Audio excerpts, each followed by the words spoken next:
views and opinions expressed in this program are those of the participants and do not necessarily reflect the views of BronxNet or the program underwriters.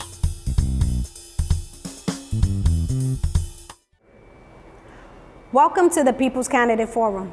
The Bronx is hiring. I'm Jessica Clemente, CEO of We Stay Nos Quedamos. Nos Quedamos is based in the Melrose section of the South Bronx and is proud to have been an agent for change with over 25 years of community-led affordable housing development, advocacy work for the preservation of open space, environmental health, and social justice. This event is produced by Nos Quedamos in partnership with BronxNet Television in order to make the 15th Congressional District primary more accessible to the people of the South Bronx, emphasizing the power residents have in making this vital decision. We believe the community deserves no less, and that's why we partnered with all of these incredible organizations in the Bronx to bring you this nonpartisan event, encouraging informed and active participation in government, increasing understanding of major public policy issues, and influencing public policy through education and advocacy. In creating this interview process, we sent each interviewee what we perceive to be a job description for a seat in the House of Representatives. We are hoping through these interviews, candidates will demonstrate how they plan on approaching their new position and aligning their job responsibilities with the matters that are critical to implementing effective solutions that will propel the South Bronx forward. We formatted these interviews this way in order to allow the public to develop a deeper understanding of their candidates and the issues they will prioritize while in office. This will help residents of the district make an informed decision before voting in the Democratic primary on June 23rd. All candidates for District 15 have received an invitation to this forum. 10 out of 12 have responded and will participate. All candidates will be asked the same questions with the same time constraints. Questions have been provided by the public via social media and the following community organizations: Boricua College, the Bronx Chamber of Commerce, the Bronx-wide Platform, Citywide Council of Presidents for NYCHA Residents, Pregones, South Bronx New Unite, St. Anne's Corner of Harm Reduction, and the 3rd Avenue BID. On this panel, we have 3 journalists who have covered the South Bronx in different capacities. Joe Hirsch has been the editor-in-chief of the Mott Haven Herald and the Hunts Point Express since 2013. Both news sites are staffed by reporters from the CUNY Graduate School of Journalism. Joe has been reporting from the South Bronx for over a decade regarding all aspects of the neighborhood. Sonji Lopez is a South Bronx resident and community journalist at BronxNet Television. Ms. Lopez is passionate about highlighting the true Bronx, its activists, artists, movers, and shakers. S.A. Alum S.A. is a reporter covering the Bronx for the city. Originally from the Bronx, she was previously a reporter at the Chicago Tribune. Thank you for joining us, and stay tuned for the People's Candidate Forum. The Bronx is hiring.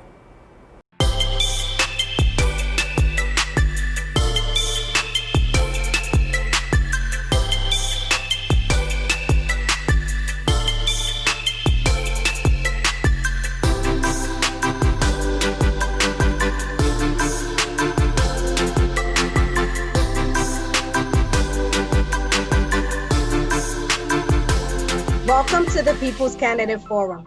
Joining us now is Councilmember Yudanis Rodriguez, candidate for Congress in District 15. Thank you for your interest in representing community. Let's begin.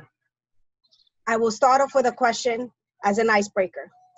Please share 1 or 2-word intention you hold for today's interview. Well, commitment and dedication. Thank you. Next question is, the South Bronx has been disproportionately impacted by the COVID-19 outbreak. With public health officials forecasting a potential second wave, what will you do if you are hired to respond to this ongoing crisis? I will invite the 740,000 constituency that I will represent to join a movement to eradicate a systematic racist society that we have built for over 400 years. Well, there's no doubt that we have inherited a society that was built by white male, that women were not allowed to vote, black men was not allowed to vote, immigrant didn't have any rights. So I have learned, at my age of 54, to see everything from the perspective of social class. What I would do is to go to DC to reduce funding from the military, give those money for the health services, for all the services related to education, housing, to provide the Black and Latino youth the same opportunity that youth in the Upper East Side, on the Upper West Side, or Riverdale, they have to excel in their lives. Thank you, Council Member. On criminal justice reform and jails, Congressman Jose Serrano has stood with a large contingent of community members who oppose the city's plan to build a new jail in Mont Haven. What is your position on this plan, which would put a new jail on a plot of land already earmarked by the community for an affordable housing development? And what have you done, or what will you do to advance your position on this? Look, what the voters will have, as they already had the opportunity right now, voting through absentee ballots, and then voting in early election from the 13th to the 23rd, and to the 21st, and then on the 23rd, is someone that they have not met before when it comes to no one in this race had the experience to dedicate 40 years of community activism, fighting for criminal justice reform. Myself being with the first experience in the NYPD in 1989, being arrested when we were at 181st San Nicolas Avenue, using our Fourth Amendment right, and we were told to move, and when I refused to move from 181st, I was told, you don't have any right, F Dominicans. So being represented in 1989 by Center for Constitutional Rights, you know, they took me, they found me no guilty in that case, but then decades after, when I was arrested during the Occupy Wall Street, I won the $25,000 lawsuit because of the arrest that happened on the Occupy Wall Street. I dedicate that money to the same institution who represents me in 1989. That dedication, that persistence, that work, fighting for social justice my whole life is my check guarantee that I have to the voters that they will be identifying who will be the best candidate. I am the only one that can defeat Reverend Diaz at this moment. And if anyone had to see, they only need to look at my performance. Back in February, when I ran for public advocate, I got 27% of the votes. Can you also comment on what your position on the plan to build a new jail in Mont Haven is? I will listen and I will follow whatever the grassroots movement want me to do. I was the first one who called to close Rikers Island, but I'm fed and tired to see that the Bronx has been used as a dumping ground for shelters, for detention shelters, So when I walk in the Bronx, and I know that from the 740,000 people, I know the demographic of the Bronx. We're going to move on to the next question. Thank you. Thank you. Jessica. Thank you. We have a quick hitter question for you. Please complete the following sentence. Today, I want to make the world equal to everyone. Thank you. Thank you. A public housing question. Residents of NYCHA have been facing deplorable conditions for decades due to federal underfunding. What will you do to fix public housing with less public funding available now than ever because of the current economic crisis? We shouldn't have less funding. We need to ask the white progressive New Yorkers to fight with us shoulder to shoulder so that we are the wealthy New Yorkers. We are those New Yorkers who live in Secord, in the Upper West Side, in the Upper East Side, in the Secord 10001 to contribute more to the poorest neighborhood. The budget that we will have from the city, the one from the state and the federal level, should be focused on anti-poverty initiative. It means that when we discuss the budget, the brothers and sisters that have been marching with us, who represent wealthy neighborhood, that they don't know what it is to work every day, to wake up every day. Together with all the Black and Latino children that they don't have good quality education, they should work with us to be sure that the NYCHA became a decent place where that they can live, where someone can be born and raised. But as I said, one of the concrete things that I would do is to be sure that we reduce funding from the military, the funding that we have of $1 trillion, so that we can have more money that we can use for housing, including NYCHA, that we can be sure that the management on NYCHA also, they use the resources that we can allocate it to them, focus on maintenance, focus on repair, so that everyone that lives in NYCHA should have the same opportunity to live in a decent place. Thank you, Idanis.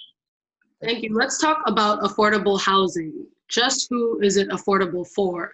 Members of the community in the district have embraced community land trusts and other initiatives to remove property from the speculative real estate market.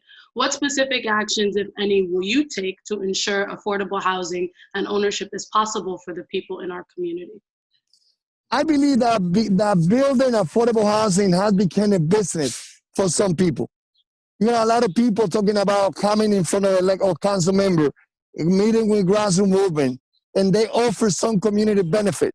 But what they don't share is how much developers' fee are they making when they close any transaction. What I would do is to be sure that we reduce developers' fee so that we can use those money to increase the numbers of affordable housing. What I will do is also that I will work hard to reduce the requirement for developers to have numbers of parking spots, and instead to use those values to improve transportation deserts in the Bronx. I do believe, and that's what I've been working, is to be sure that the major institutions, such as the Yankee Stadium, they need to show the money to the community. I will be asking the Yankee Stadium to contribute 10% of the revenue to use that money to build affordable housing and to create good pay jobs in the surrounding area where the Yankee Stadium is located, and to be sure again that we treat affordable housing as a human rights thing. We need to learn from George Floyd. We need to learn from the coronavirus. Let's call it what it is. Black and Latino are living as segregated as they've been living for decades, and housing, education, and home is a clear definition when we can see someone who lives in a decent apartment, again, in a wealthy community where the average income is $250,000 compared to those residents who live in a community in the Congressional 15 where the average income is $28,000, being the poorest urban congressional district systematically for the last decade. So that's what I will focus on, building affordable housing for everyone. Thank you. In regards to arts and culture, a majority of the creative workforce, artists in all disciplines, are freelancers or seasonal workers. COVID-19 has resulted in a dramatic loss of income. What would you do to help creative workers overcome these challenges? Well, first of all, I was a teacher for 13 years, and there's two things that can define me in this particular race. I am the only one that not only have compassion for immigrants, but I'm the only one that lived with green card from 83 to 2000, that was one of those New Yorkers residing on the Bronx, you know, that came from Africa, Nigeria, or they came from Latin America. I feel that as a teacher, the other thing that I had that defined me different from the other candidates is that I am the only one that I was in the classroom for 13 years. I have seen how art is one of the first things that we cut in our society. What I have done it, and that's what the resident of the Bronx should know. Yes, I've been representing Northern Manhattan, and I've been focusing supporting the Uptown Fashion Show, the Dominican Film Festival, the Uptown Conservatory that we have here, the Jazz Power. So there's no one group that they work with art and music and education that I have not supported. The same thing that I have done it, supporting art, connecting art with the curriculum in each schools is the same thing that I would do when I had the opportunity with the support of the voters to be the next Congress member of the 15 and to be sure that all workers that they work on non-for-profit, that they work independent of art, they are treated as a full-time employee so that they can have all their benefits. Thank you. Next question is about small business. Small businesses in the 15th district were already hurting because of rent hikes, the influx of big box stores, and online sales. Now with the latest crises, COVID and looting, they have fallen further behind. What would you do to restart small business and promote entrepreneurship in our district? The first thing that I would do is to be sure that we treat a small business owner the same or with more respect than when we treat Amazon, that we treat riders.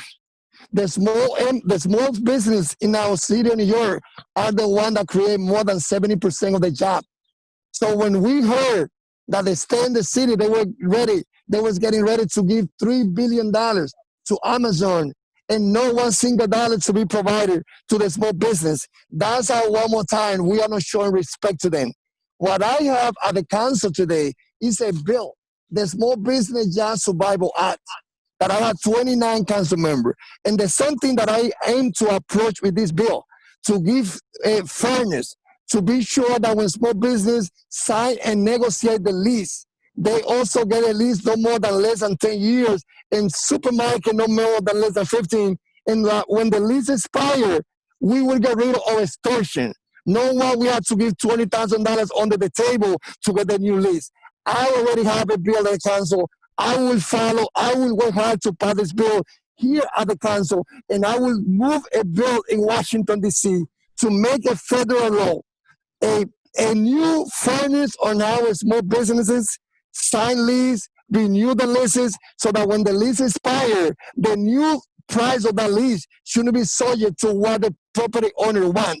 That it should be subject to the negotiation between the property owner, the business owner, and if they cannot agree, then we will establish arbitration, and then we will bring financial support or 1% loan, real 1%. Know what is happening right now? The SBS announced that they are all those programs, but when the small business go to the bank, those percent they go on 10 and 15 and 20%. We will bring real dollars with 0 or 1% on loan to the small businesses, and we will hold the business to be marketing. The Bronx can be a great place to marketing. In the interest of time, we have to move on to the next question. Thank you. Thank you. How would you provide teeth to the community-driven solutions that have been articulated over the years by many of the organizations hosting this forum and others you have recently engaged? I will continue doing what I have done. You know, that's it. I can say that's what the resident of the Bronx, you who are watching me, you will get what you have seen. You will see a congressman with a strong accent. You will see a congressman that have been in the classroom for 13 years, chairman of the Social Studies Department. They will see me an immigrant who understands the reality of the resident of Africa, from Mali, from Congo, from Nigeria, from South Africa, from Latin America. 43% of the residents of the Bronx, they've been born and raised in another country. Many of them, they crossed from Washington Heights to the Bronx. And yes, I've been underestimated because people question, can you win based on most of you people that are undocumented or green card holders? First of all, my people are Black, they are Asian, they're white, and they're Latino. Because I have dedicated decades working for the freedom of Nelson Mandela to take the Navy out of vehicles, to improve education, fighting against police brutality, being arrested more than 15 times. So when I walk in the Bronx, what the Bronx told me is about, come back, we got you back, we will vote for you, because my story resonates and connect to the resident of the Bronx. Thank you very much. Thank you very much. I have another quick question for you to answer. Please answer yes or no. Do you think drug use in the community in criminal justice is a concern? It is, yes. Thank you. A climate change question. As our representative, how will you make sure that your federal leverage addresses our vulnerability to climate change impacts in the South Bronx? They don't care our people because of the color of the skin of people who live in the Bronx. When they wanted to put a plant in the one at Riverside State Park, that plant was supposed to go to 72nd along the Hudson River. And the white liberal, they said no. The resident of the Upper West Side, they organized in Open Hand and they started the plant. But people were quiet when they brought the plant to the water plant to 145th in Riverside Park. I've been organizing my whole life on climate justice. I lead a group of youth when we march from Hosto Community College all the way downtown. But this is not new for me. When I was a teacher, before thinking about running for office, I organized an initiative about cleaning a street. And it was more than picking garbage. It was about learning, educating, empowering our people. The marketing that we see on TV or radio, they don't care for the Black and Latino. And that's what I say. As I have seen, and I know that we will see 100,000 of people, so millions of people marching, you know, especially my white liberal progressive, when there's an invasion of the United States in Iraq and other places, I will invite, you know, my white progressive, my middle class, to come to the Bronx, organize with us against the whole contamination that we have because of the Cross Bronx. I will make the Trucking Association accountable. The Bronx cannot continue being the place where we have seen thousands of trucks contaminating the environment, and making that district an area with a high percentage of asthma, obesity, and diabetes. With me, all sectors that we have a fighter. Thank you, Councilmember. To wrap up our People's Candidate Forum today, how would you articulate a set of planning principles that will guide development that will serve to both preserve and grow the district? And how will you include the community in the adoption of those principles? I will bring together all sectors. And in my proposal, I will work to eradicate poverty in the Bronx by 2030. I would not be elected. I don't want the voter to support me. In my plan is to be elected and come back every 2 years saying that I represent the poorest congressional district. That will end. We need to put a plan to eradicate poverty by 2030. I will bring all the sectors together. I believe in my idea that we can put together a plan to develop the Bronx, the 15th congressional district, as a district where working class will live with dignity, but with a path to take the children to be middle class. I will bring robotics, I will bring tech, and what I will do is, in my proposal, I feel that we can develop the Bronx, create good paid jobs around technology, health, and making the best Latino food destination in the whole country. And I will work with all the grassroots movement and I will hear from them. What can we do on art? How can we marketing? We have great brothers and sisters. The Bronx is the borough that we have the largest numbers of Africans that they have made as a destination. There's a lot that we can organize with them. They are great entrepreneurs as all of us. We need to support the small business, develop the Bronx, not to benefit the hedge fund, but to benefit the map and pop store and the grassroots movement. Thank you. And just to wrap up, this is a yes or no question. Before today, have you taken a pledge against taking money from big corporations like real estate developers and other special interests? Yes or no? Yes. Thank you. Thank you for your interest in serving as the next congressperson in District 15. The people of the district will make a decision on June 23rd. Be safe and be well. Thank you. Thanks a lot. Thank you. Thank you. Joining us now is community organizer Semelis Lopez, candidate for Congress in District 15. Thank you for your interest in representing this community. Let's begin. I will start off with an icebreaker question. Please share a 1 or 2 word intention you hold for today's interview. I hope that people in the 15th Congressional District can see what our campaign is fighting for, can see that we are prioritizing the people above all, and that we're prioritizing workers, and that one of the most important ways that we're honoring that commitment to the community is a way that we're fundraising for our campaign. We've rejected all real estate developer funding, corporate PAC funding, and pharmaceutical funding, and all sources of oppressive funding in our campaign, unlike many other of the corporate Democrats that are running in this race. Thank you. First question, the South Bronx has been disproportionately impacted by the COVID-19 outbreak. With public health officials forecasting a potential second wave, what will you do if you are hired to respond to the ongoing crisis? I think that one of the most important things that we can do is defer to the medical community and the scientific community. In my view, the way that this crisis was handled in New York City, we could have taken lessons from Seattle, Washington, because they all prioritize the scientific community and the medical community and everything that they did. And because of that, Seattle was able to save thousands of more lives than New York was able to save. So I think that in crises like these, it's not the elected leaders that should be in front. It should be that you defer to people that are experts in the community so that we can save lives. Thank you. In regards to criminal justice reform and jails, Congressman Jose Serrano has stood with a large contingent of community members who oppose the city's plan to build a new jail in Mott Haven. What is your position on this plan, which would put the new jail on a plot of land already earmarked by the community for an affordable housing development? And what have you done or what will you do to advance your position on this?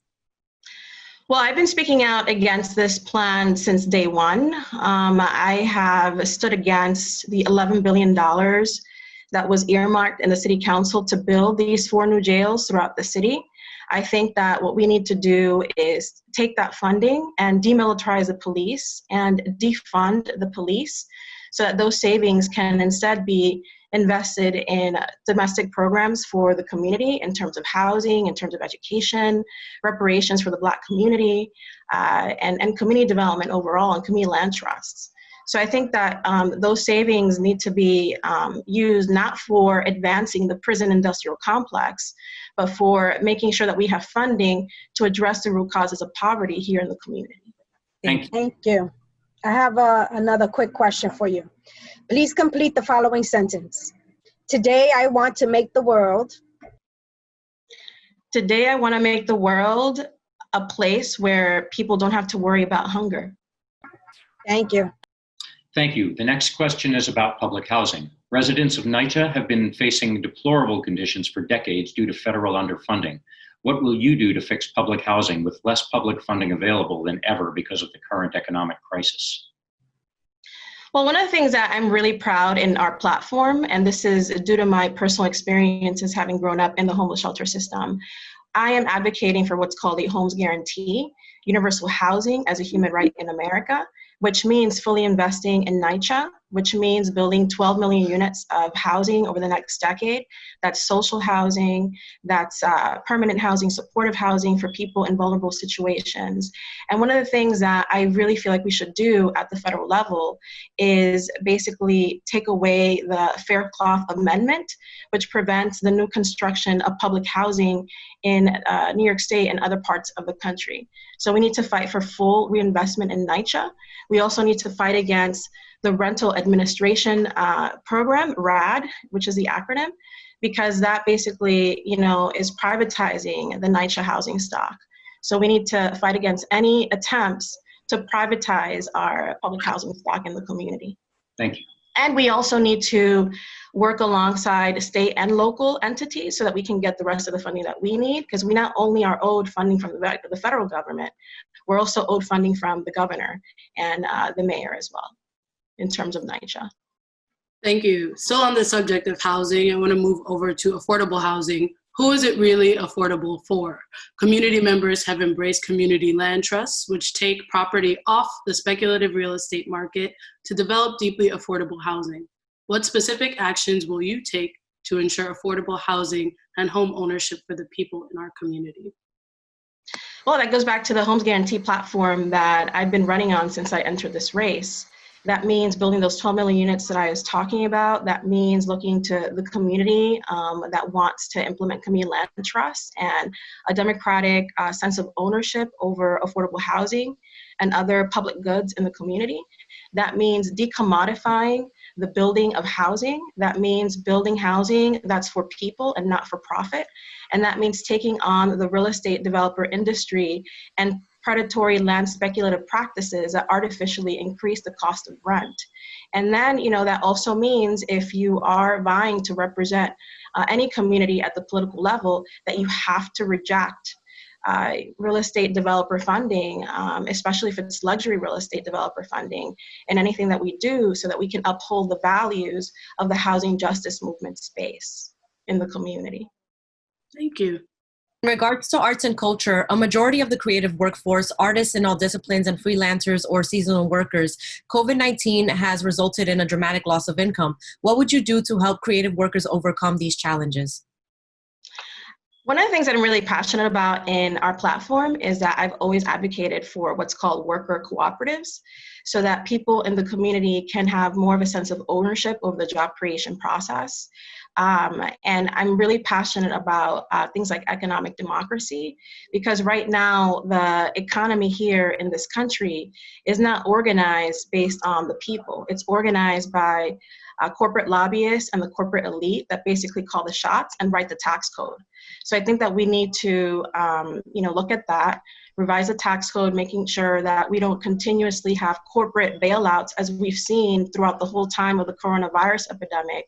We need to fight so that we can get a people's bailout, because it's the workers, the artists, the immigrant communities here that create the wealth in this country. And we need to rectify the imbalance that exists between the 1% and the 99% and engage in a radical redistribution of economic, social, political power that flows from the corporate elite to people here in the community, like, my neighbors here in the 15th Congressional District. Thank you, Summons. Thanks. Next question is about small business. Small businesses in our district were already hurting because of rent hikes, the influx of big box stores, and online sales. Now with the latest crises, COVID and looting, they have fallen further behind. What would you do to restart small businesses and promote entrepreneurship? Mm-hmm. Well, I have a comment about that. I think that what we've seen throughout the country right now is that there's a lot of unrest because of what's happening and the fact that George Floyd was murdered in front of everyone's eyes. So I think that we need to direct those questions to the law enforcement agencies throughout this country and put the intention where it needs to be in terms of why it was that we had a state-sanctioned murder that happened in front of everybody's eyes in this country. And I think that the actions that have been taken by the mayor have criminalized the protests. So I just wanted to, put that out there, that we need to stand in solidarity with people that are protesting right now as it relates to criminal justice reform.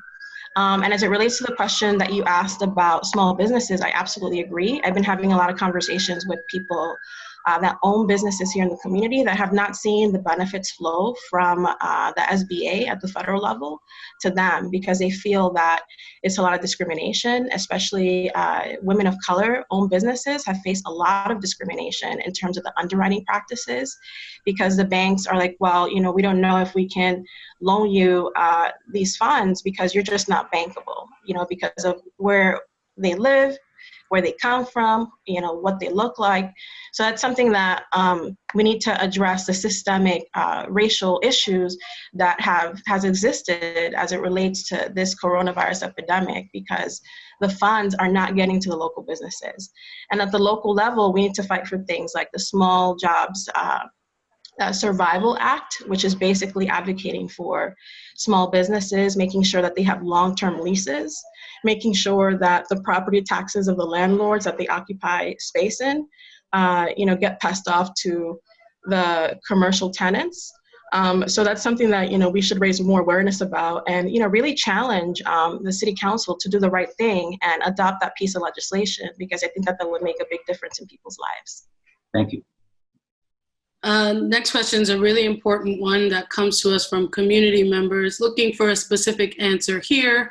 How would you provide teeth to the community-driven solutions that have been articulated over the years by many of the organizations hosting this forum and others that you have recently engaged? Mm-hmm.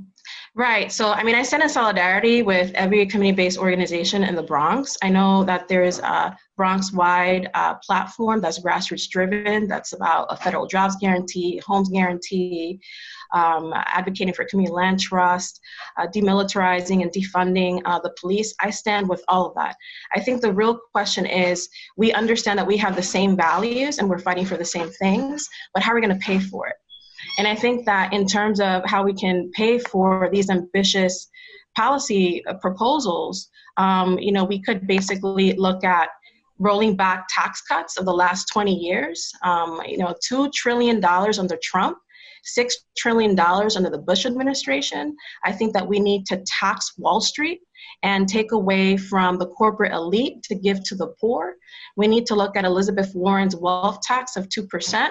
We need to engage in financial transactions taxes. We need to eliminate the capital gains preference, which all these things combined would waste trillions to pay for the ambitious policy proposals that collectively here, activists and community-based organizations have been fighting for generations. Thank you. I have another quick hitter question. Please answer yes or no. Do you think drug use is a criminal justice concern? Yes. A climate change question. As our representative, how will you make sure your federal leverage addresses the South Bronx's vulnerability to climate change impacts? I think that we absolutely need to take guidance from the existing environmental justice movement space that has bared the brunt of environmental injustice here in the community for decades. I'm a big supporter of the Green New Deal that Alexandria Ocasio-Cortez, who has endorsed our campaign, has been fighting for since she became a congresswoman. But I do think that any implementation of a Green New Deal has to be led by existing community-based organizations like the Point CDC, like Nos Quedamos, like other organizations that have been here for generations so that we can shape what that implementation is going to look like.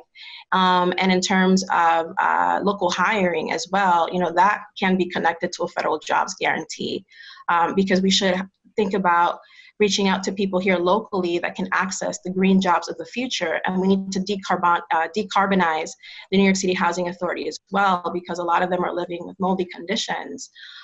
So there's a lot that can be done. And I'm definitely going to be a champion of the Green New Deal. I'm going to, seek out the environmental justice groups for guidance, because we have one of the highest levels of asthma and respiratory illnesses in the entire country that basically has predisposed us to the coronavirus. And we need to also engage in sound economic policy choices where we're not courting companies like Fresh Direct to come into the community that are basically filling our communities with trucks that are releasing diesel fumes that are making our asthma and respiratory illnesses even worse in the community. So it's a holistic solution. It's a little bit about economic policy. It's about making sure that we're reaching out to environmental justice organizations and making sure that we're hiring locally. And I'll also add in the homes guarantee aspect of that as well. Those 12 million units of social housing, we should actively be seeking out people in the community to build those units, to provide local job opportunities for the community. Thank you very much. To wrap up our People's Candidate Forum today, how would you articulate a set of planning principles that will guide development that will serve to both preserve and grow the district? And how would you include the community in the adoption of those principles? Definitely. So I actually have a background in urban planning, and I have a master's in urban planning from the Wagner School of Public Service. So urban planning is definitely something that's very important. I think it needs to be accessible to the community.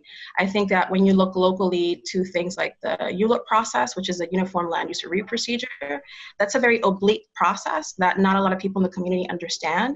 And we need to demystify the planning process at every step of the way. So when there's a hearing on a development that's coming into the community, when there's an environmental hearing on proposed environmental impacts that a project could be bringing into the community, that the community, knows generally, to participate at the very early stages, if not before.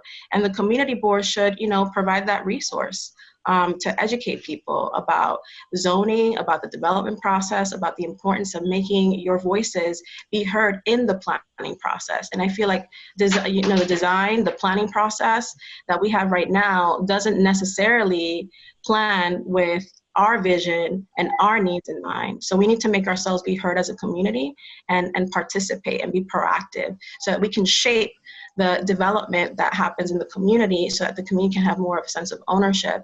And this is why I like things like community land trusts. And I think, we need to continuously promote things like economic democracy, not only in our finances and our economy, but in planning principles as well. We need to demystify what that means to make sure that people in the community are shaping the kind of development that, they want to see in the neighborhood.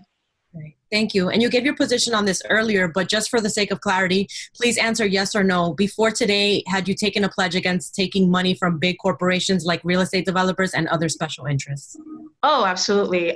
Yes. So I'm the leading congressional candidate in this race that is leading the entire pack, even elected officials and formerly elected officials, with the amount of small dollar grassroots donations that I've been able to raise. So this is like a people's campaign. This is an unbossed campaign. And the reason that I'm running it this way is because I want to be accountable to the needs of the community. And in addition to that, we have the most amount of in-district 15th Congressional District donations, the most donations from the Bronx. Our average contribution is $15. Sometimes people donate $1 to us, $2, $10. And I welcome that because in a community like the Bronx that has been disenfranchised politically, it's really important for people to be able to afford to have a sense of ownership over their political process. So I'm really proud of the fact that I've rejected all sorts of oppressive funding in my campaign to be able to get the message out into the community. Thank you. Thank you for your interest in thank you for your interest in serving as the next congressperson in District 15. Thank you. Thank you for your leadership. The people of the district will make a decision on June 23rd. Be well and be safe. Gracias. Okay, gracias. Gracias. Thank you. Joining us now is political, business, and financial consultant Marlene Topper, candidate for Congress in District 15. Thank you for your interest in representing this community. Let's begin. I will start off with an icebreaker question. Please share a 1 or 2 word intention you hold for today's interview. Back to basics. Thank you. First question is, the South Bronx has been disproportionately impacted by the COVID-19 outbreak. With public health officials forecasting a potential second wave, what will you do if you are hired to respond to this ongoing crisis? Well, the South Bronx at this point in time has been affected by the coronavirus 2-to-1. The masks are very effective in protecting us from obviously obtaining. The masks that Mayor de Blasio ordered from a company in New York City that is being given out to NYCHA residents does not protect you. It's a one-size-fits-all. So if you're a woman who's 135 pounds and 5'5", the mask drops off your face. If you're a guy that has a little bit of husk or it's too tight for your face. It doesn't have elasticity. If it had elasticity, it would be able to work. So a lot of people are walking around in the South Bronx and they're not intentionally disobeying, but the mask is too long. Second of all, as you know, I've done budget. I've worked for government, city, state, federal level. So budget lines have to be included. New York City is one municipality. So that means what's given to Park Avenue is supposed to be given to the South Bronx. It's not fair that Lincoln did not receive the appropriate amount of PPE. My mother's an infection control specialist, and she says before this, when you go from patient to patient, everything came off and went into the garbage. These people at Lincoln were wearing the same thing for 2 days. So if you had disease A and you didn't have disease B, what happened was you might have picked up in the hospital A, B, C, D. The second thing is the NYCHA, a lot of people who are dying are from NYCHA. And they're dying not because they have diabetes and high blood pressure. They're dying because they're slowly being poisoned because the pipes have lead in them. So that's an underlying condition which doesn't allow them to fight like other people. And it's very sad because it's a very simple fix until we can change all the buildings is by putting filters on the kitchen taps so the water that they're using to cook and drink will have at least 70% of the particles. But I would make sure on the line items that the hospitals received the appropriate amount of money, which in this case would go to the governor and then trickle down, and Trump purposely punished us. Thank you very much. In regards to criminal justice reform and jails, Congressman Jose Serrano has stood with a large contingent of community members who oppose the city's plan to build a new jail in Mott Haven. What is your position on this plan, which would put the new jail on a plot of land already earmarked by the community for an affordable housing development? And what have you done or what will you do to advance your position on this? Okay, so for years, from the time Ruben Diaz Jr. was an assemblyman, I've explained, and on another interview I've explained, I'm torn. You have most of these people being arrested are from low-income families, or their families do not have the ability to hire counsel. So they're using a public defender to take care of them. This defender is a lawyer like anyone else.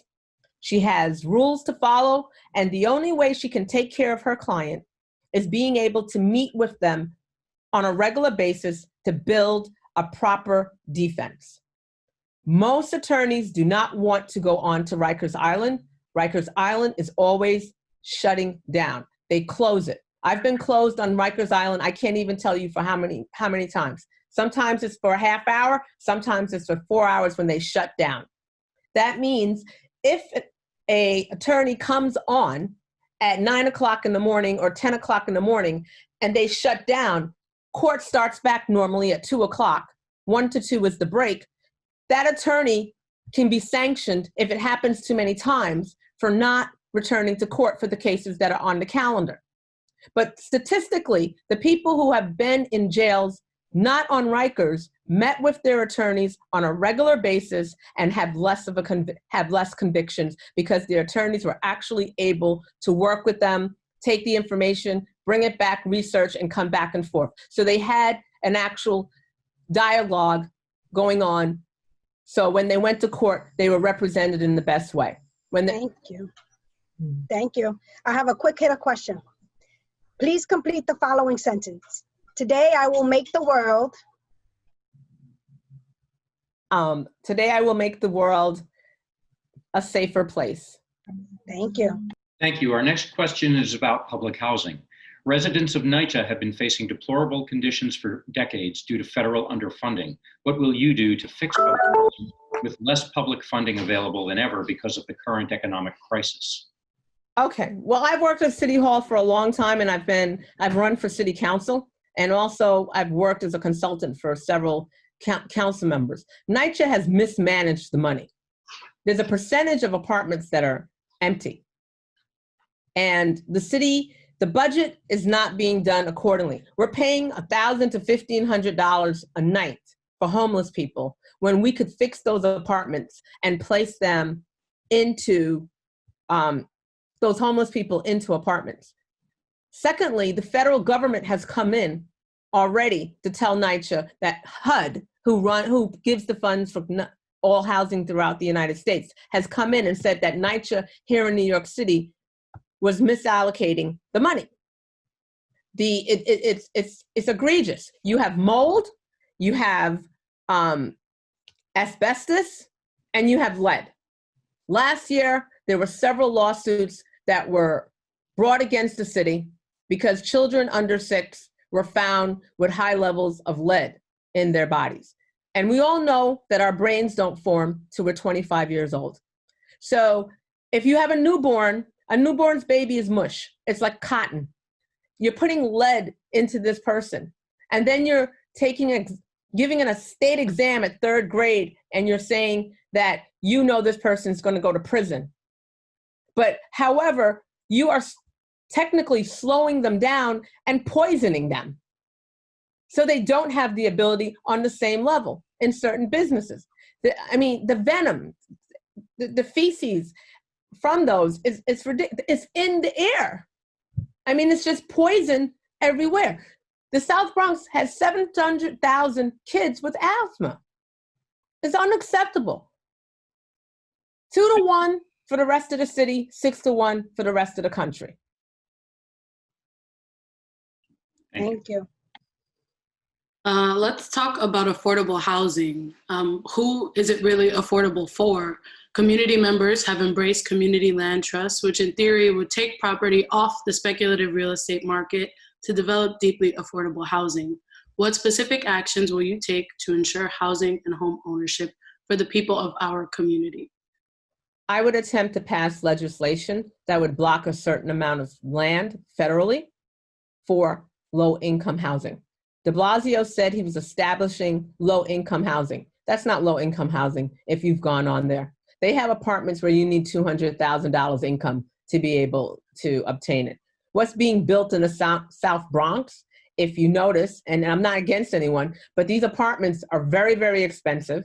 Gentrification is taking place, and the people who are poor, who don't even live in NYCHA, who live in other buildings or tenements, are going to be priced out, like other areas that has happened in Queens, Long Island City, and Astoria, Brooklyn, Park Slope, Clinton Hills.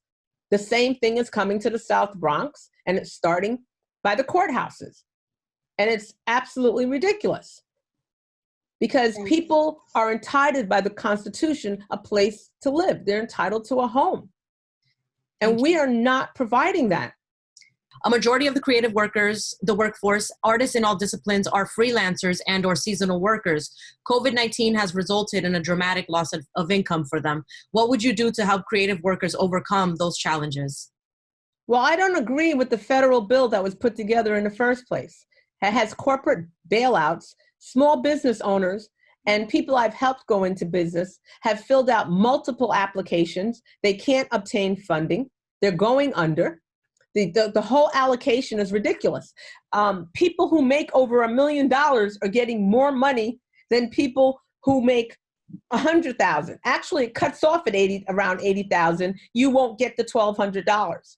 Then most people know if you have an 18-year-old to 21-year-old, they're normally still at home. But the government doesn't give you the additional $500 for that 18 or 19-year-old who's in college or who's at home.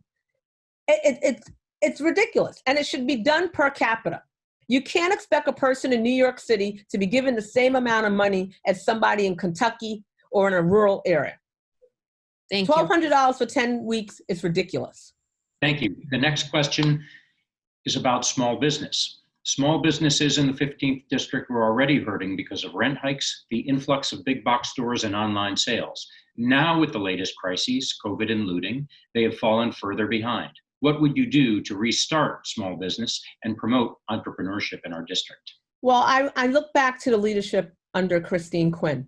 Christine Quinn stopped Walmart from coming in, and she stopped a lot of big box stores from coming in, because in the United States, small businesses are the ones who employ the majority of people. And it is extremely important that we keep these small businesses going, these families, the entrepreneurship. And I would go back to the zoning. We have to change back to the zoning and stop. Under this speaker, he's allowed this to happen. And after the riot now, I've spoken to some kids last week when I was told on Thursday, when I was campaigning, get out of the area, they're gonna riot, they're gonna riot. And I decided to go into the basketball court and talk to them. They were polite because they saw the button running for Congress. And I said, what's the purpose of beating up a store and burning down a store that you have to go buy food at, or your mom has to go buy food at? You're gonna make her have to pay for a cab? She can't afford to pay for a cab to go to another community to buy food. I said, protest. Protest, protest, protest. But don't destroy. It doesn't make sense, because those people aren't the ones, these small business owners aren't the ones who are causing these issues. Thank you. The next question is, how specifically would you provide teeth to the community-driven solutions that have been articulated over the years by many of the organizations hosting this forum and others you have recently engaged? Well, one of the problems is you need training programs. You need middle-class jobs. You need training programs that bring middle-class jobs. For example, BOCES. It teaches you to become an LPN. It teaches you to become a sonographer. It teaches you jobs that allow you to build, to go on to having a future. We also need apprenticeships, bringing in the local unions, Local 1, electricians, plumbers, welders, carpenters. We have strong youth. Once given the opportunity, they can be part of one of these apprenticeships, and then go on to, after 5 or 6 years, they're making 6 figures. Please answer yes or no to this question. Do you think drug use is a criminal justice concern? Yes. Thank you. As our representative, how will you make sure your federal leverage addresses the South Bronx's vulnerability to the impacts of climate change? Well, one of the things that are really important, especially being that the Trump administration and Republicans don't seem to think that the environment matters, but you have to have the ability to negotiate and to talk with other individuals and explain the circumstances. And I believe that when you have people like that, and I'm that way, from professional teaching as a mediator, I would be able to obtain the resources to help the Bronx. I also have a corporate background. I would also do partnerships with government where corporations have the ability to come in and fix. And it's a majority minority district, so they can write they can write it off on their taxes. So those are important partnerships, like I'm doing right now, feeding people in the district. Thank you very much. Corporate partnerships. Thank you, Marlene. To wrap up our People's Candidate Forum today, how would you articulate a set of planning principles that will guide development that will serve to both preserve and grow the district? And how would you include the community in the adoption of those principles? Well, first thing is, the most important thing is to have forums, like the city council does. They have forums on how to spend their capital budget. You need to have 1 or 2 forums to explain it initially to the people so they understand, and then have another forum where they can come back after you've given out information and give their input on how they think money should be dispersed or what should be the priority. It's their community. And quality of life is the most important, because if you're not living somewhere safe, if you're not having fresh water, if you don't have a good job where you can take care of your family, you're going to have mental illness. You're going to become depressed. So the community has to feel welcomed, and they have to feel as though someone's listening to them. Thank you. And I don't believe they feel that way right now. Thank you. This last question is a yes or no. Before today, had you taken a pledge against taking money from big corporations like real estate developers and other special interests? Well, I'm a poor candidate, so I have a grassroots campaign running. So I'm hardly making it. I've made it because I've walked and knocked doors for the whole time. I even did it with a hazmat suit. Is that a yes or no, just for clarity? Okay, sorry. No, I haven't taken any corporate money. And you Thank pledged you. not to. Thank you. Thank you. Thank you for your interest in serving as the next congressperson in District 15. The people of the district will make a decision on June 23rd. Be well and stay safe. Thank you. Okay, and thank you for having me. Thank you. Thank you.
Joining us now is public servant Frangel Basora, candidate for Congress in District 15. Thank you for your interest in representing this community. Let's begin. We'll start off with an icebreaker question. Please share a 1 or 2 word intention you hold for today's interview. To have the people of the Bronx get to know one of their own for a run for office. Thank you. First question is, the South Bronx has been disproportionately impacted by the COVID-19 outbreak. With public health officials forecasting a potential second wave, what will you do if you are hired to respond to this ongoing crisis? Of course, I think that the first step, right, once we get to Congress, once we get to office, is to make sure that we bring in any and all federal resources to cater and lift the small businesses and life in our most low-income and vulnerable areas in the country, specifically, particularly in our case, NY15. I think that saving low-income communities and communities of color needs to be the utmost priority. That's the first step. The second step, and the most immediate step, is to close the seal. COVID has only very much highlighted a lot of what our neighborhoods have struggled with for generations, a lot of what we were raised in. And so it's a matter of making sure that we address that unapologetically. And that's housing, that is a federal jobs guarantee, that is making sure that we are providing healthcare, that we are saving our people's lives, saving our people's jobs, and that we're instituting legislation that lifts our people essentially out of poverty. Thank you very much. Thank you. In regards to criminal justice reform and jails, Congressman Jose Serrano has stood with a large contingent of community members who oppose the city's plan to build a new jail in Mott Haven. What is your position on the plan, which would put the new jail on a plot of land already earmarked by the community for an affordable housing development? And what have you done, or what will you do to advance your position on this? Of course, I am vehemently against building jails in our communities. Again, I am from the Bronx. I grew up a few blocks away from where the jail is planned to be constructed in. So this is personal, right? You never see any other of the wealthier neighborhoods in New York City getting these jails. I think that City Council, kudos to them for closing Rikers, but I think that the next step of avoiding jails in our communities needed to be taken. I have protested, I have called for action. our next steps is very much working with our communities, bringing in federal legislation, bringing in state legislation, and city legislation to see what can be done. I do not stand for new jails. I do think that the Bronx needed and deserved better, and that our people have fought for way too long to receive that end of the deal. Thank you, Franje. Thank you. I have a quick response question. Please complete the following sentence. Today, I want to make the world. Today, I want to make the world smaller. I want all of us to really have an equal chance in our country. Thank you. Thanks. A question about public housing, Franje. Residents of NYCHA have been facing deplorable conditions for decades due to federal underfunding. What will you do to fix public housing with less public funding available than ever because of the current economic crisis? Of course. I do want to, and thank you for the question, I do want to highlight that less public funding is a myth, and that the federal government has what it takes to save NYCHA. I think that we have to save NYCHA from privatization. That is the first step. Privatization in any regard shows that it ends up hurting our tenants. And it's a matter on the federal level, very much fighting for a homes guarantee legislation that prioritizes NYCHA, but also working with our city governments and our state governments to make sure that our people are being saved from the NYCHA crisis, because it is a crisis that very much needs to be prioritized. Thanks. Let's talk about affordable housing. Who really is it affordable for? Community members have embraced community land trusts, which would take property off the speculative real estate market to develop deeply affordable housing. What specific actions will you take to ensure affordable housing and home ownership is possible for the people in our community? Of course. So, you guys, you're speaking to someone whose family has very much dealt with housing insecurity and has very much struggled with what that means. So it's very important. I think any and all affordable housing and any all plans needs to stay for our people. We're seeing too many loopholes that would allow for gentrification, too many loopholes that are actually meant to displacing our people, right? So it just, in any and all deals that are brought forth, it's a matter of making sure that affordable housing is meant and stays for our people. The next step in all federal legislation, right? Because a housing guarantee legislation is very much part of the priority. It needs to become rebuilding our housing conversation and making sure that we are prioritizing lower income people and that we are giving them the tools and the chance to own the homes that they live in and to build that generational wealth as well. So again, as with everything else, it's a matter of giving our people that priority, protecting our people from outside resources and outside influence as well. Thank you. In regards to arts and culture, a majority of the creative workforce, meaning artists in all disciplines, are freelancers and or seasonal workers. COVID-19 has resulted in a dramatic loss of income for them. What would you do to help creative workers overcome these challenges? Of course, I think, so part of our legislation is prioritizing small businesses. I consider freelance workers to be her and his own small businesses. So it's a matter of making sure that we build financial resources that freelancers can apply to and receive the resources that they need, right? Especially, I think, the larger conversation when it comes to NY15 is connecting NY15 economy to the US's economy and that opportunity. And because NY15 is so disconnected, what we're seeing is our people building their own businesses, our people very much choosing their own paths. So it's a matter of making sure that our federal government recognizes that sector of employment. My mother worked in immigrant beauty salons, and in a way that's its own freelance work. So I understand personally this is how our families are surviving. Thank you. You've already touched a couple of times on the importance of small businesses in NY15. And as you know, they've been hurting for a long time because of rent hikes, the influx of big box stores and online sales. Now with COVID and looting, the latest crises, they've fallen even further behind. So what specifically would you do, given what you've said before, to restart small business and to promote entrepreneurship in our area? Of course, I think the first step is to get somebody in Congress who understands how the economy in the Bronx works. A lot of what we're seeing when it comes to these economic legislation are these really big plans. And from my personal experience in the Bronx, these huge national plans are the first to forget about lower income people and the way that they sustain themselves. So it's a matter of building legislation that focuses primarily on small businesses and in Y15, and because this is national, on vulnerable and low income areas and in communities of color. I think that we certainly need resources, departments that people can tap into. I think that we need to make sure that loans get to these small businesses. I think it's a complete disgrace that a lot of the COVID legislation resources did not reach the Bronx, that our small businesses did not receive any of the loans. Our people are hurting, and it's a making sure that we focus the attention on NY15's economy, and that's not what we've seen generationally whatsoever. Legislation that targets specifically our communities of color. Thank you. How specifically would you provide teeth to the community-driven solutions that have been articulated over the years by many of the organizations hosting this forum today and others that you may have recently engaged?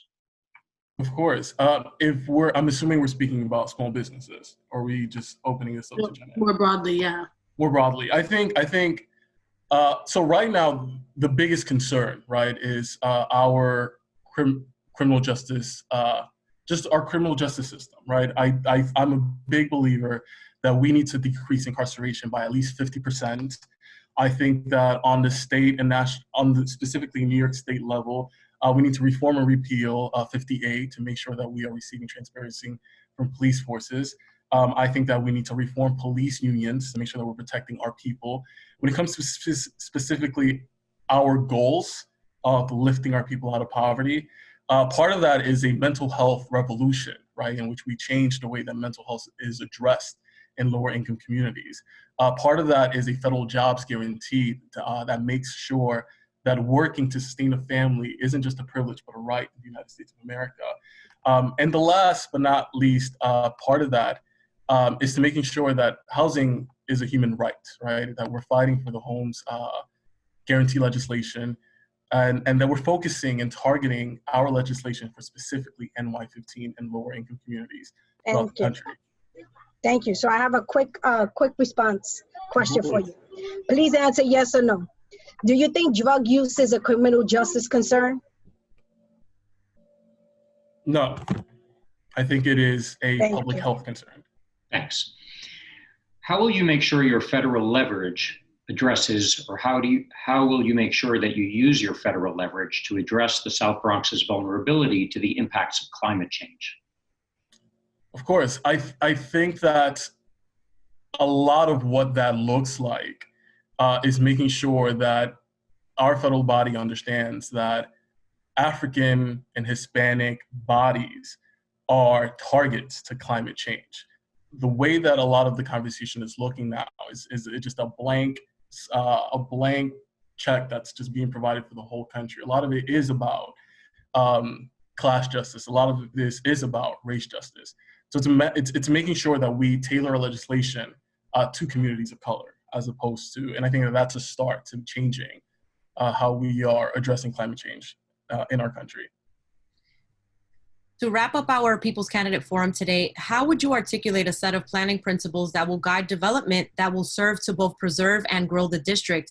And how would you include the community in the adoption of those principles? Of course. So I am a member of the community, right? I think out of all candidates, I am, let's say, I am a politician, but I'd love to think of myself as the least political, right? And I think that that's how things are going to change from the federal government to our communities. So it's a matter of making sure that our representatives never connect with the people, right? That we have town halls, that any and all legislation comes from our people, that we incite that political revolution from our people. And my values will always be to lift our people out of poverty, to bring the justice that we deserve.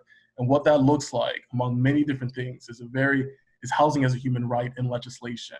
It's healthcare with an emphasis in mental health. That's incredibly important.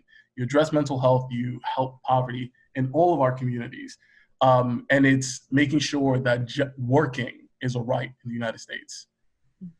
Thank you, Frangel. And please answer this next one with a yes or no. Before today, had you taken a pledge against taking money from big corporations like real estate developers and other special interests? Of course, yes. Thank you. Thank you for your interest in serving as the next congressperson in District 15. The district will make a decision on June 23rd. Please be well and stay safe. Yes, thank you so much for having us Thank you. for having me. Be safe to you guys as well. Joining us now is former New York City Council Speaker Melissa Mark Viverito, candidate for Congress in District 15. Thank you for your interest in representing this community. Let's begin. I will start off with an icebreaker question. Please share a 1 or 2 word intention you hold for today's interview. The intention is to be visionary. Thank you. First question is, the South Bronx has been disproportionately impacted by the COVID-19 outbreak. With public health officials forecasting a potential second wave, what will you do if you are hired to respond to this ongoing crisis? Well, thank you for that question. I mean, look, it's a hard question to answer in a very short period of time. Yes, we have been disproportionately impacted, but basically COVID has highlighted what many of us know, that there's great inequity in this country and that the 15th Congressional District has been at the receiving end of policies that have created this inequity. COVID specifically, obviously, is a healthcare crisis. In this country, we do not have universal healthcare.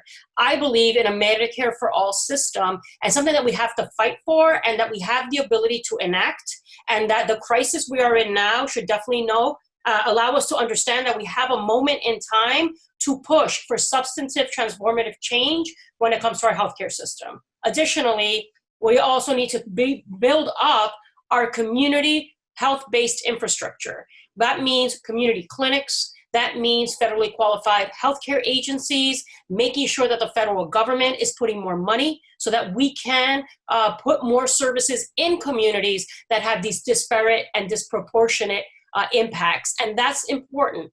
Find the federal funds that are available, make sure that we're bringing those resources into the community and supporting the work that's being done on the ground, and being able to amplify it and augment it with those additional resources. So one is a visionary idea right now, because we're not going to get to Medicare for all overnight, but the idea of supporting a system like that, but then bringing in the resources most immediately to be able to set up more testing sites, basically to provide proactive healthcare to communities like the one in the 15th Congressional District. So that to me is really important, and to continue to support the organizations that are doing the work on the ground.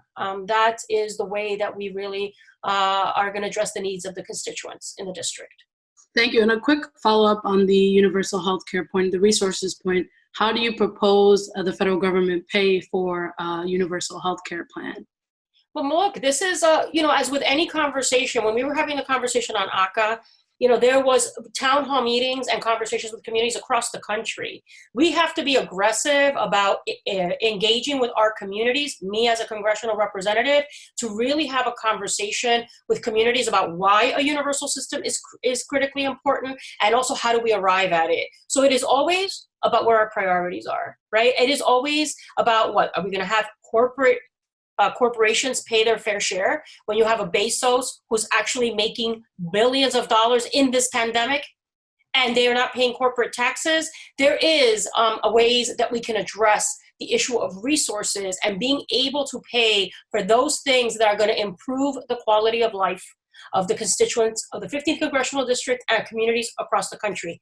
Increasing the minimum wage to no less than $15 an hour, investing in our educational system, higher ed. Our kids are being saddled with tens of thousands of dollars in debt when they are the future of this country. We should be investing in their education. So making higher education accessible, meaning free, that it has to be a priority. Cleaning up our environment, where we have the greatest asthma hospitalization rates in this district, in the city of New York. We need to make sure that we are creating equity in the way that facilities are being sited. So there's a lot to do, but this, at the end of the day, is about a challenge around where our priorities are as a country, and that if we believe in these values, then we need to reprioritize where we get the money from. Thank you very much. Thank you. In regards to criminal justice reform and jails, Congressman Jose Serrano has stood with a large contingent of community members who oppose the city's plan to build a new jail in Mont Haven. What is your position on this plan, which would put the new jail on a plot of land already earmarked by the community for an affordable housing development? What have you done, or what would you do to advance your position on this? So for me, it always is about community engagement, right? And as a speaker, as a council member, large decisions were always made through extensive consultation. Now, we are at a moment in time, right, where a lot of reform and a lot of changes have been enacted in a very short period of time, from the time I was a council member, right, to now the present, when we're talking about decriminalizing low-level offenses, which means less people at Rikers Island. If we continue to reform and demand change, and we can whittle down the size of the people that are at Rikers Island, then we may arrive at a point, right, where we don't need any community facilities. That project, the idea of building any sort of community-based facility, which I see it as different from a jail per se, is not going to happen overnight. So we have a window of opportunity right now to continue to put in the changes in place so that the population on Rikers continues to shrink the way it is shrinking right now, and that we can have a truly different visionary justice system in the city of New York. So for me, it is about really continuing to push for those reforms to happen, reforms that I was definitely engaged and really involved in, and some of those changes that I was able to enact as a city council speaker. I'm committed to that. And obviously in constant consultation with communities, nothing is stagnant. Right? From now to 4 years from now, things are going to be very different. The way we've seen 2 years ago to now, how things have become, so there has to be room to constant adjusting our policies and adjusting our approaches. And that's what I believe in. Thank you. So I have a quick response question for you. Yeah. Please complete the following sentence. Today, I want to make the world just. Thank you. Thanks. A question about public housing. Residents of NYCHA have been facing deplorable conditions for decades due to federal underfunding. What will you do to fix public housing with less public funding apparently available than ever before because of the current economic crisis?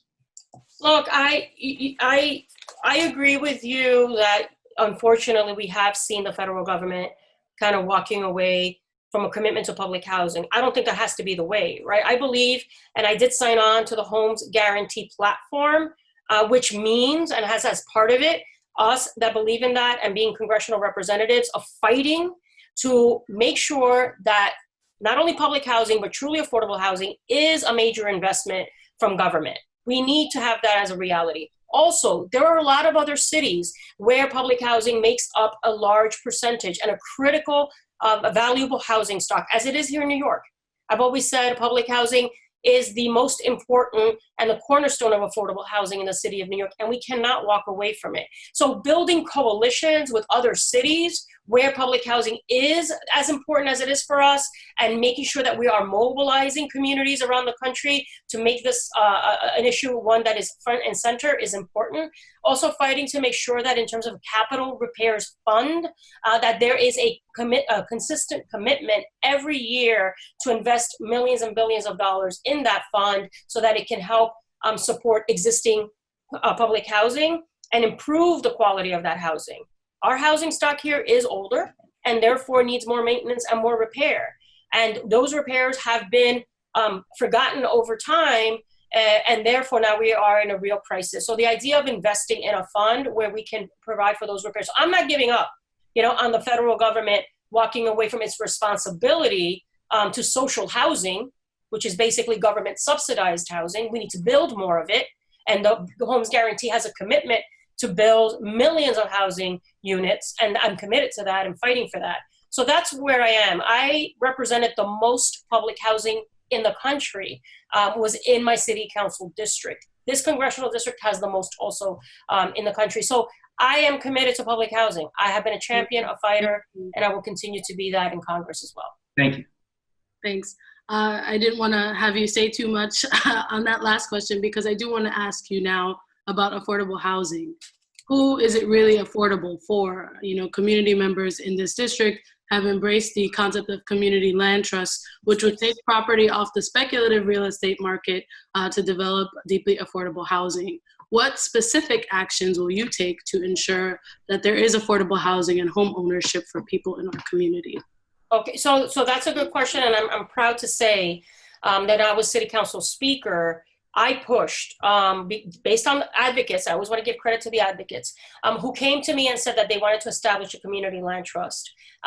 It was something that I did champion. It was not well received by HPD and the city of New York. But based on that advocacy, we now basically have about 4 or 5 community land trusts across the city, one of them in the South Bronx that I basically supported.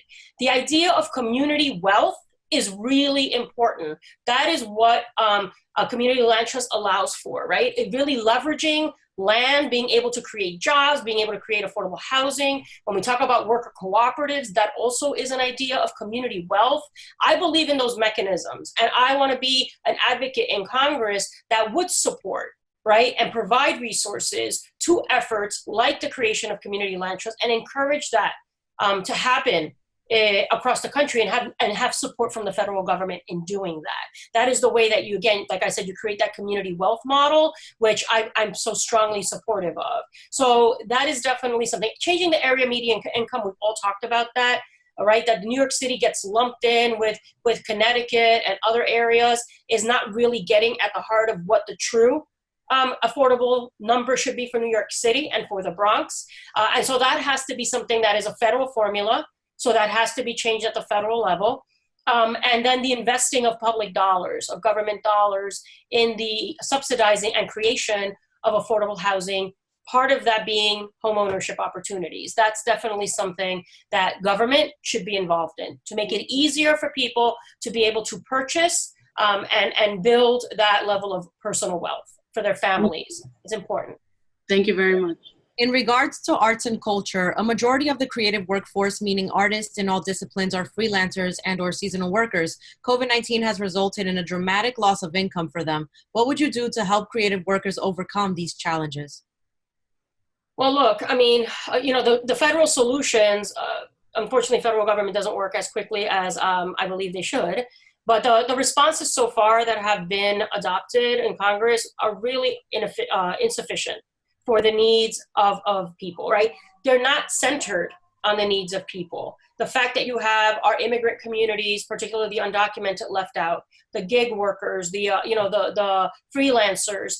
If you really talked about a package that was going to help everyone, it would be centered on providing for the needs of those on the ground that are adversely impacted and even more seriously impacted by COVID, as are delivery workers, service workers, et cetera. So it is about fighting for federal responses that are truly rooted and centered on the most immediate needs of those affected. We have to be a voice for them. So that's something that I definitely propose to do. Also then working locally, right? There, like I've said, there is money that is available through federal agencies that sometimes we may not be aware that we should have access to and we can't have access to.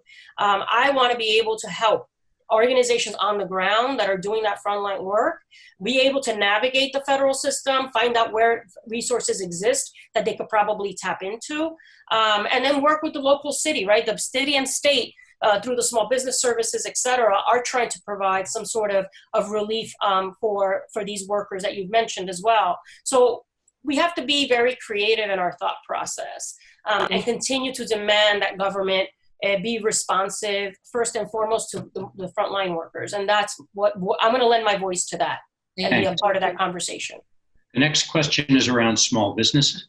Small businesses in our district were already hurting because of rent hikes, the influx of big box stores, and online sales. Now with the latest crises, COVID and looting, they have fallen further behind. What would you do to restart small business and promote entrepreneurship in our district? Well, I mean, you know, the issue of rent is always something that is problematic. I think in terms of the relief packages that were provided, that the one that was available to small businesses obviously did not meet the demands and the need. So it has to be restructured and reshaped. My understanding is that the package that was passed recently is looking to do that so that it more directly meets the needs of localities and of local businesses. You know, the issue of commercial rent control in some way has been a conversation that we're having at the state, some sort of rent stabilization program for businesses.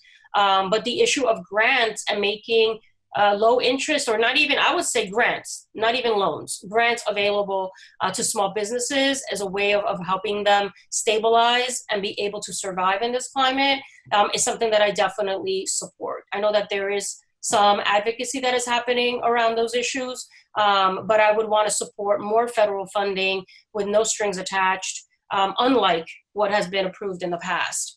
And so I want to advocate and go to Congress and make sure that the next packages, I'm hoping we don't go through a second round of this, but that we are able to provide true relief and support for small businesses, and do it in a way that has less barriers to access than it is now. But also working with, you know, we have to work with the landlords as well. There should be a responsibility from RSA and other of these interests to make sure that they are providing either moratoriums or that they're writing off some of this rent for the small businesses. That's something that we need to really advocate to support our small businesses as well.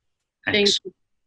How specifically would you provide teeth to the community-driven solutions that have been articulated over the years by some of the organizations hosting this forum and others that you may have engaged during your campaign? Well, I mean, I've always been someone that, in terms of the way that I've negotiated any sort of, is that you do come to a set of agreements with the organizations as a representative, and then you codify that right into whatever land use decision you were voting on. That is how we've gotten some of the investments in our playgrounds, parks, public housing, et cetera. At the federal level, we'd have to figure out the same thing, right? But I'm someone that really believes in that community dialogue and helping arrive at a set of decisions, which I would then advocate to make sure that the administration adheres to. Again, that's important. Community-based decision-making is critical, and the voices of constituents have to be part of the decision-making process. I did that multiple times as a council member and as speaker during my tenure, that were able to come to agreements, which then I use that as a way of negotiating with the administration, that if anything is going to get adopted in this community, it has to model and it has to include these decisions that the community has arrived at. And we've been successful in that. So I believe in coming and signing agreements with community organizations, committing to it, and engaging with them on an ongoing basis so that they can see the results of the work that they've engaged in. So I would commit myself to being accessible, to be a visible representative, to engage in constant dialogue, to go over those agreements that were arrived at, to talk about how we're going to achieve them, what I'm committing myself to do. That is something that I've done. That's something that I will continue to do, so that those organizations that are part of this conversation today, you have that commitment from me, an ongoing dialogue, coming to an understanding on what we're going to agree to, and that I would support moving those forward. Thank you. Okay, so I have another rapid response question. Please answer yes or no. Do you think drug use is a criminal justice concern? Oh, that's a good question. No. Thank you. Thanks. Climate change. How will you use your leverage in the federal government to address the South Bronx's vulnerability to the impact of climate change? Please keep it brief as we're running a little over.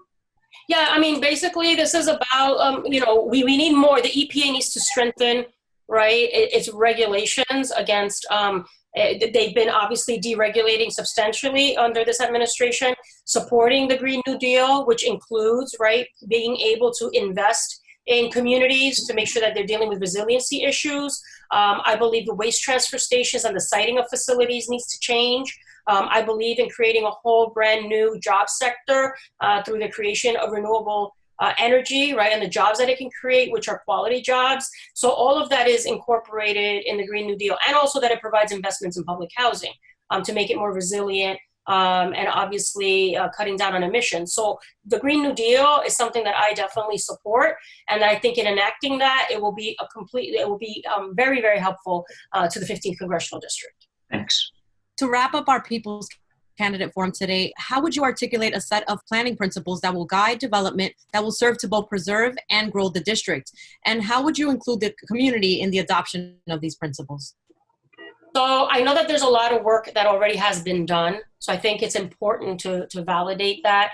I would say that with all of people that have expressed an interest in defining what these principles are, I think it's a way of having a dialogue with me as the congressional representative and coming to a greater set of issues and concerns for the district that I would support and that I would sign on to. So there is a lot of great grassroots work that is happening. As someone who is a grassroots activist, who comes from that environment, who believes in the community that is impacted, having the ability to decide what their future should be, I, as a representative, would be committed to an ongoing conversation with the community to arrive at those principles, and that I would commit to them to work with them on. So that is what I would do moving forward, and you have my commitment to that.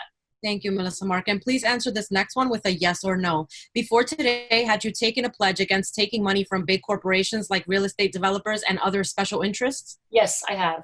Thank you. Thank you. Thank you for your interest in serving. Yes.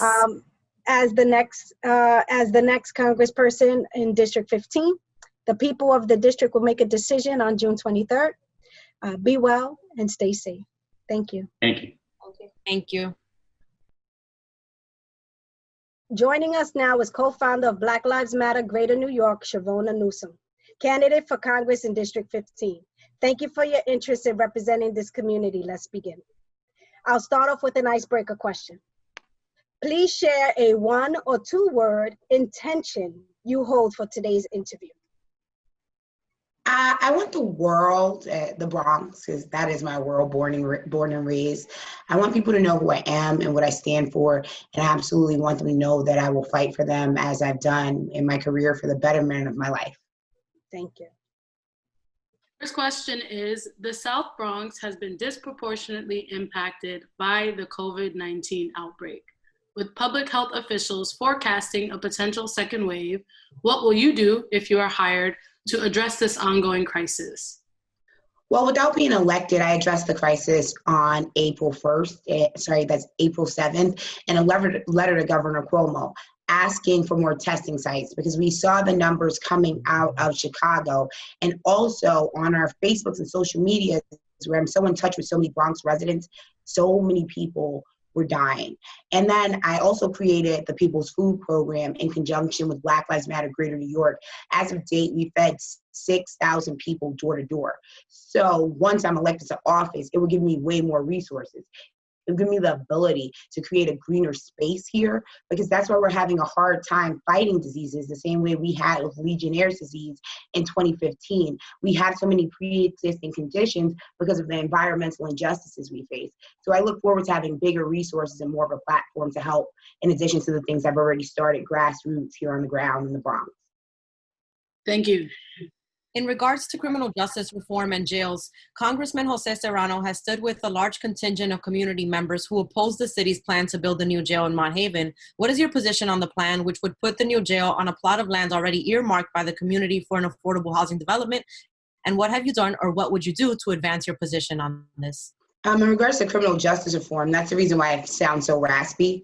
I've been in Minneapolis and all over the city protesting. This isn't my normal voice. But to answer your question, I'm still with Just Leadership and that whole movement to close Rikers. And I understand the reasoning why it should be in the community, because people don't want people incarcerated to be so separated, meaning your family should still visit you. I think we forget once people are awaiting trial or in jail that they are still humans. That's why I believe in halting solitary confinement. So I believe that once we get to a point where we no longer need jails, I do believe in the abolishment of jails. Of course, I would disagree with that. But I understand if a lot of Bronx residents are currently incarcerated or facing charges, their families should have better access to them. Thank you. I support it, yes. Thank you for that. So I have a quick response question for you. Please complete the following sentence. Today, I want to make the world Today, I want to make the world a fair and equal place for all people, no matter their shade, hue, no matter their country of origin. I want to level the playing field is what I want to do today. Thank you. Thanks. A public housing question. Residents of NYCHA have been facing deplorable conditions for decades due to federal underfunding. What will you do to fix public housing with less public funding available than ever before because of the current economic crisis? I'm a little upset by the pandemic because I feel it gave people, career politicians who are currently in office, a reason to cut summer youth, to not provide money for NYCHA. What I just proposed in the Black Act, Black Lives Matter Greater New York just held a Times Square rally where we called on legislation to help Black people, but that'll help all marginalized people, is for HUD to fully fund housing developments, projects, whatever term people use to refer them to personally around our nation. Right now, we have $500 million to contribute to NYCHA. We know the New York State has been holding that back. As someone who's a fighter and who's affected change without ever holding elected office, I've never ran for elected office, but I've gotten laws changed like the New York State Tenant Protection Act. I know that I have the ability to make the funding available. I know that I have the ability to pressure the nation and the country and write legislation to help NYCHA. Thank you. I want to talk now about affordable housing. Who is it really affordable for? Community members, as you know, have embraced community land trusts, which would in theory take property off the speculative real estate market and help develop deeply affordable housing. What specific actions will you take to ensure that affordable housing and home ownership are possible for the folks in our community? This was also released on June 7th in the Black Act, and that's calling for tentative co-ops. If a building is in foreclosure or the landlord is losing that, tenants should have the right to own property. I think that people forget that the foundation of America is life, liberty, and property. Owning property is something that many people in the Bronx do not have. We either live in tenements or we live in public housing. Also, making it green in that package that I'm proposing, I am in full support of the Green New Deal for public housing. So we need to bring funding there. We need to change the infrastructure there. And then we need to hire the residents who live there to do the work. So I do believe in fully funding all of these programs and creating new jobs. And a huge important about where I want to go in Congress is to the Appropriations Committee. For those of your viewers who do not know, that's who controls the money. So having someone like me who understands the hardships of Americans, and especially our people here in the Bronx, we would get the resources we need. The money is there, the same way we've seen it in the stimulus package, the way that we see America spend money on war. Money is there for our community. We just need someone to go there, like myself, to release the funds. Thank you. In regards to arts and culture, a majority of the creative workforce, meaning artists in all disciplines, are freelancers and/or seasonal workers. COVID-19 has resulted in a dramatic loss of income for them. What would you do to help creative workers overcome these challenges? Well, I have already started that, and I think that people need to reclaim their power. That's what my candidacy is about. And a letter, as soon as we started sheltering in place and the pandemic started making people lose their jobs, last check was $38 million. I called for a stimulus package before the first one was signed by Congress. My whole campaign has supported basic income to help workers who are gig workers, who are creatives, so they can always have a baseline to pay their bills. I've called for $2,000 to go to every single person for the duration of the pandemic, and $1,200 after, and then $500 for each child. So having a basic income allows people to follow their dreams, to be creative, and to still have a decent place to live, to have shelter and have food. Because as we all know, those things seem like luxury here in the Bronx because we have been redlined, we have been left out to dry. Things that people take advantage of and don't even consider here. We live in food insecurity, not only depending on your job. We know our median income here is $28,000, but I was the first candidate to support a guaranteed basic income, and I think that will assist. Thank you, Siobhan. Thanks. Small businesses in our district were already hurting because of rent hikes, the influx of big box stores, and online sales. Now with the latest crises of COVID and looting, they have fallen further behind. What would you do to restart small business and promote entrepreneurship in our district? I think it first starts with education. In the Black Act, we do have where we are changing educational curriculum, not only fully funding and doing a needs-based program for the education system, but our kids need to learn how to be entrepreneurs before they decide to do so in adulthood. We know that small business is the backbone of America, and most of the people who live in our communities are Black and brown. But as we saw from the COVID crisis, 95% of people of color who apply for these small business loans were unavailable to do so. And that's before protests began, that's before rioting, before looting, before any of these things happened and the unfortunate murder of George Floyd, our community was suffering. So we need to think about the real, what does WMBE stand for? Is it really supporting women and minority business owners when we see great business owners like Bronx Native having to go fund me? So we need to make it easier for Black and brown people to start their own businesses and give them the resources to do so. Thanks. How specifically would you provide teeth to the community-driven solutions that have been articulated over the years by some of the organizations hosting this forum and others you may have engaged with during your campaign? Well, my huge thing and why I'm going to Congress is about legislation. I feel that for anything to truly happen, it needs to be written in Black and white. It needs to be applied across the board, and it absolutely needs to be federal funding. So the great work that everyone on this panel has done and has supported, and as a coalition builder and the co-founder of Black Lives Matter, I fought for, nothing will be concrete until we have lawmakers like myself. Thank you. Thank you. So now I have another quick response question for you. Okay. Please answer yes or no.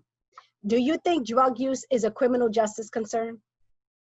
No, I actually think it's more of a mental health, and I'm sorry if I'm making the wrong clarification, but it's a harm reduction kind of issue. We need to create safe spaces for people who use drugs, and we need to think about the underlying cause. People use drugs because of poverty. People use drugs because of mental illness. I don't think that this is something that should be in the criminal justice system. My people, meaning Black and brown people, have fought too long and too hard to keep our families together because of the perils of the criminal justice system.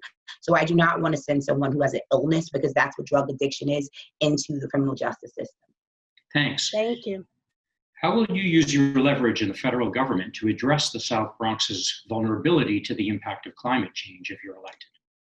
Well, I actually helped organize the Youth Climate Strike, which was historic. We sent our youth coalition out to Iowa and to learn how to organize. And what most people don't know, it comes across as an issue of privilege, but environmental injustice affects us most. It's the reason why we all have asthma. It's the reason why we have these environmental hazards, because we have waste sites, we have waste management, we have buses, we have so much construction.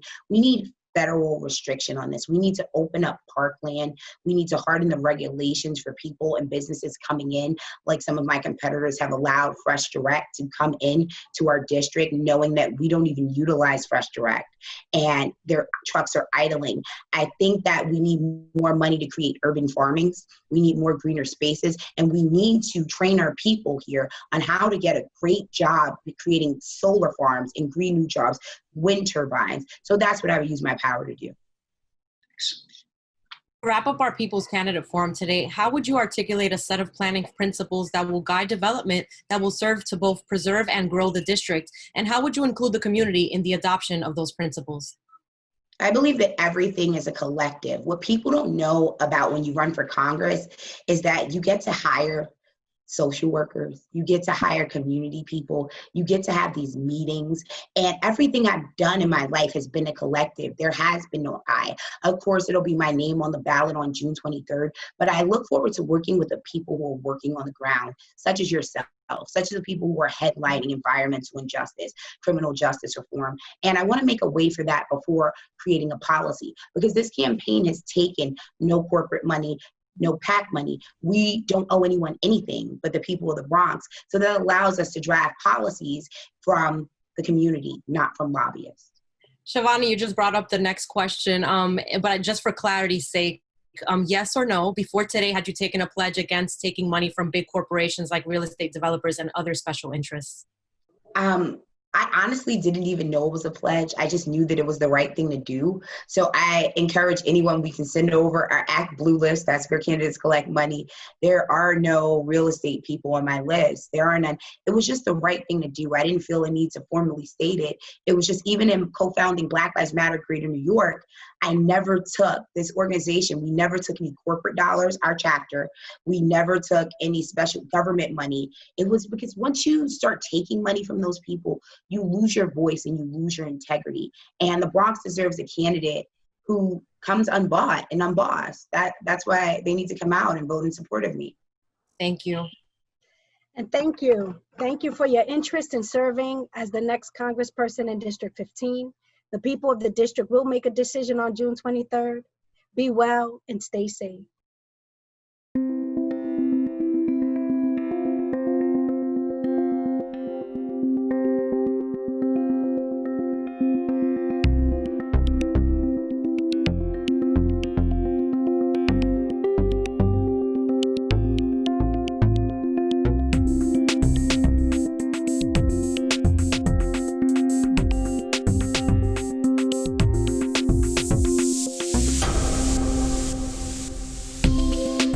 We built a media network for you.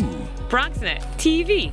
Come learn in your new state-of-the-art studios at Lehman College. At Mercy College. And coming soon to the South Bronx in the Hub. Inspire with your stories, culture, history. Your Bronx on BronxNet. Engage with us. Connect with us at your channels and at BronxNet.tv. Learn, engage, inspire. BronxNet TV. From the Bronx to the world. BronxNet. Welcome to the People's Candidate Forum. Joining us now is community educator and organizer Tomas Ramos, candidate for Congress in District 15. Thank you for your interest in representing this community. Let's begin. I will start off with an icebreaker question. Please share a 1 to 2 word intention you hold for today's interview. Informative. First question. Thank you.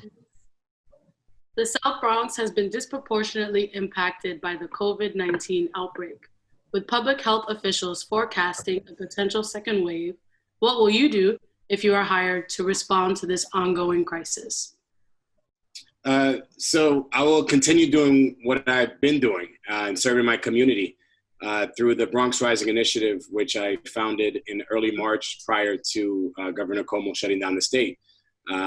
We were able to raise and bring in over $3 million for our community to increase ICU beds to save lives. We brought over 20,000 N95 masks for first responders, frontline medical staff, and I've already built those partnerships. So I will continue doing that work as the next member of Congress and bringing in these financial resources that are extremely important and vital to combating COVID-19 for hospitals in particular, and continuing to serve and build ICU capacities and PPE for medical staff. Thank you. In regards to criminal justice reform and jails, Congressman Jose Serrano has stood with a large contingent of community members who oppose the city's plan to build a new jail in Mont Haven. What is your position on this plan, which would put the new jail on a plot of land already earmarked by the community for an affordable housing development? And what have you done, or what will you do to advance your position on this? So there's a much larger issue, which has to come down to education and bringing in more resources for social services. Do I believe new jails should be, being built? No, I don't. I believe that we should be focusing on restorative practices and really focusing on educating our community a lot more and bringing those resources into the important places like community centers, like where I was working as a director in a NYCHA community center, where I was doing restorative justice circles. So what the Bronx, there's the Bronx Defenders, they did an initiative, Bronx Community Solutions, I apologize, where first time people that are arrested from ages of 14 to 24, I believe, instead of going through the traditional spaces of going through the court system, they come into our community centers and we do restorative justice circles. So that's something that I want to continue advocating for, so we can decrease the population of young people incarcerated and focus more on the whole child and doing restorative justice practices in our own community, in our own community centers, like I have been doing. So I'll continue doing that, as the next member of Congress, and really focusing on bringing in funds and getting to the root cause of the issues, because we never talk about preventive practices, and we always are reactive instead of proactive. And I take the proactive, preventive approach. Thank you. I have a quick response question for you. Yes. Please complete the following sentence. Today, I want to make the world a better place. Thank you. Thank you. Now a question about public housing. Residents of NYCHA have been facing deplorable conditions for decades due to federal underfunding. What will you do to fix public housing with less public funding available than ever because of the current economic crisis? Yeah, this investment has been going on for over 30 years. NYCHA needs to be fully funded. It gets most of the funding from, HUD to the federal government. I believe about 60%. And we really need an advocate and a fighter that's going to continue fighting for these resources. If we're not, I know right now there's a lot of controversy around RAD and whatnot, but we have to really get the community involved. So that's why if you go to my website, tomasforcongress.com, I've proposed having more community say on what's going on and when we want new tenants to come in, the co-op model works better, where we actually have community have a invested stake on who's actually coming in our communities and how we're going to really, tackle some of the issues that are going on. I believe that once community members have a say on what's going on in their community, they're going to take better care of it, and there's going to be more engagement as well. But we really need to fully fund NYCHA, and that has to be in the federal level, and I will continue fighting to do so when I'm the next member of Congress.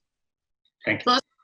Sorry, Joe. Let's talk about affordable housing. Who really is it affordable for?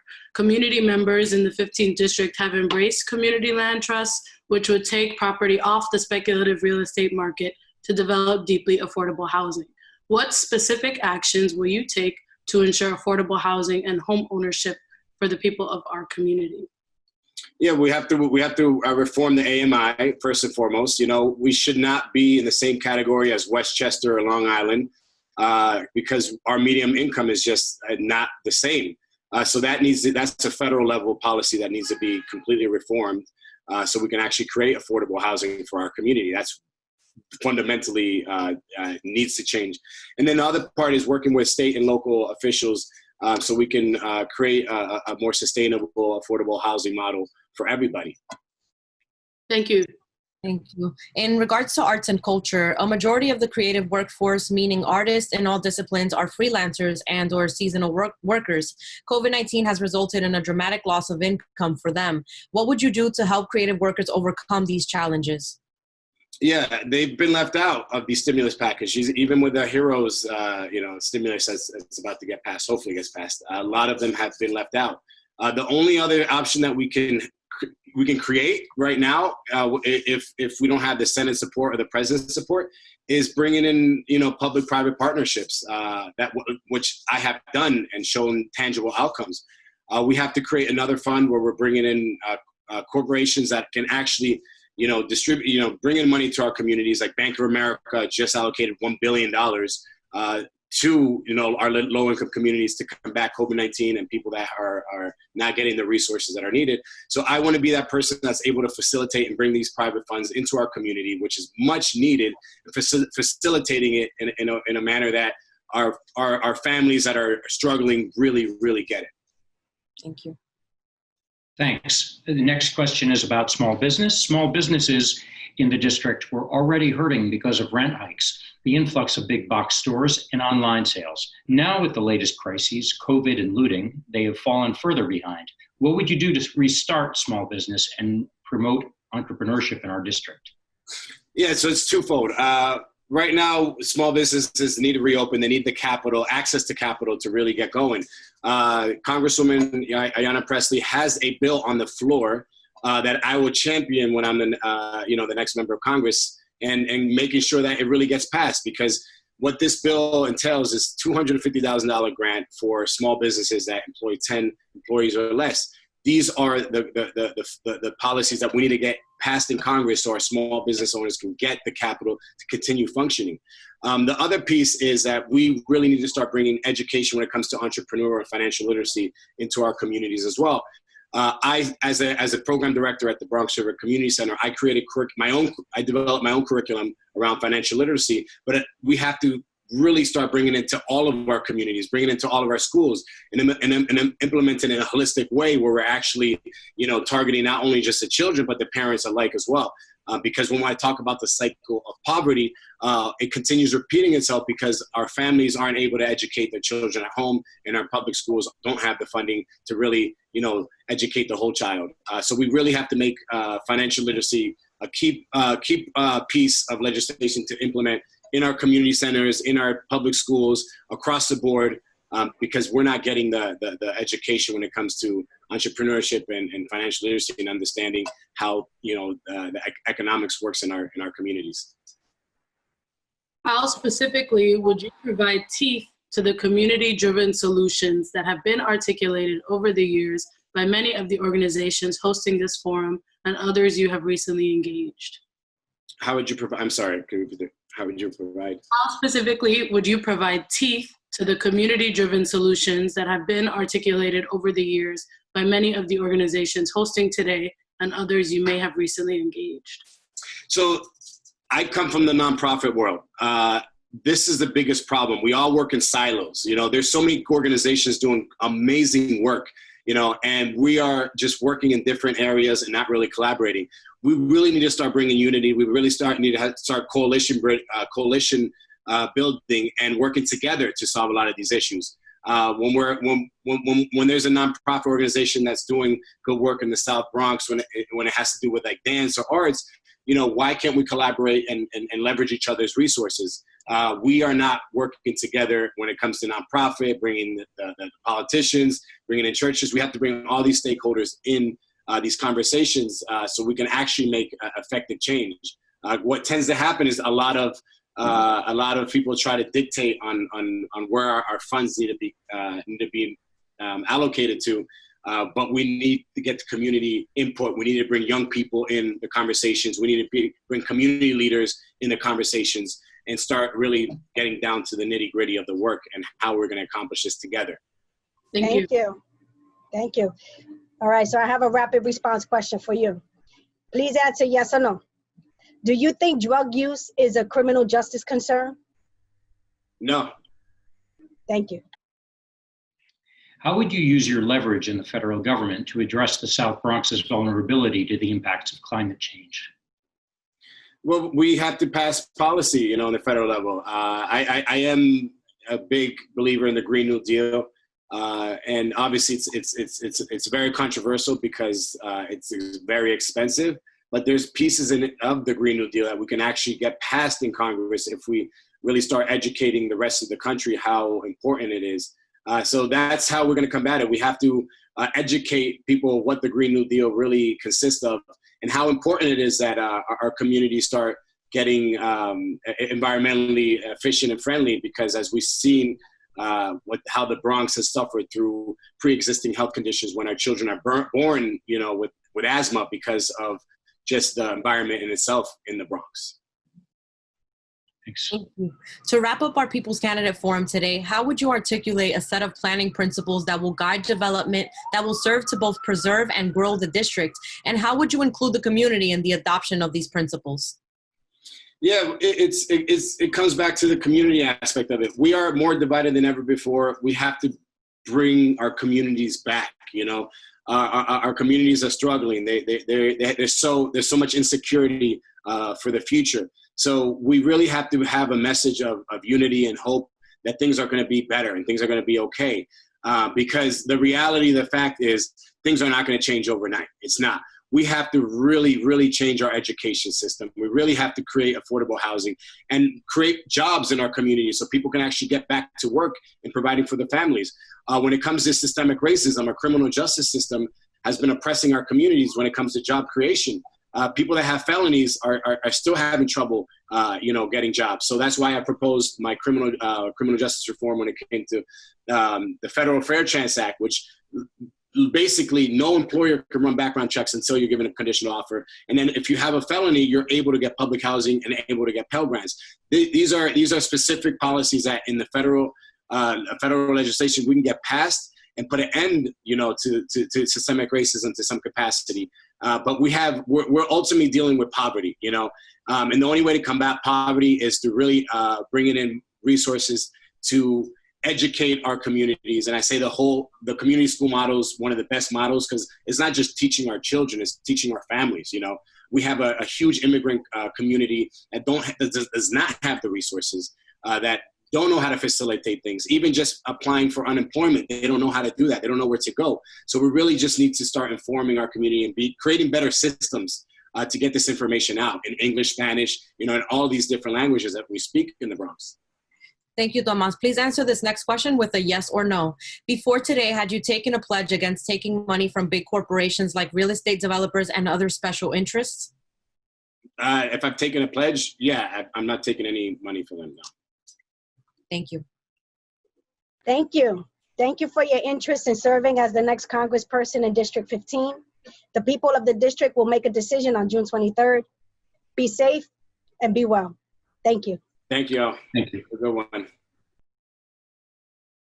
Joining us now is small business entrepreneur and author Julio Pabon, candidate for Congress in District 15. Thank you for your interest in representing the community. Let's begin. I will start off with an icebreaker question. Please share a 1 or 2 word intention you hold for today's interview. Education and networking. Thank you. The first question is, the South Bronx has been disproportionately impacted by the COVID-19 outbreak. With public health officials forecasting a potential second wave, what will you do if you are hired to respond to this ongoing crisis? Well, I don't know if you know the calendar, but if I was to be hired by Nos Quedamos, I will work on this the next day I get hired. But if I have to be elected, I won't do anything until 2021 because you have to be sworn in before you do anything. But the issue is that, there's a lot of science that's basically saying about a second wave.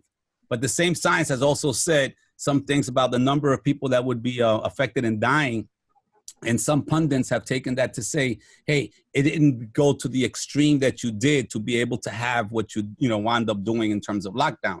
So you have a balance there. And that's going to be very difficult in terms of trying to define exactly what to do. But I'm going to tell you what I know for sure, because I've been living in this community since 4 years old. I was the only candidate that put something out, not once, but twice.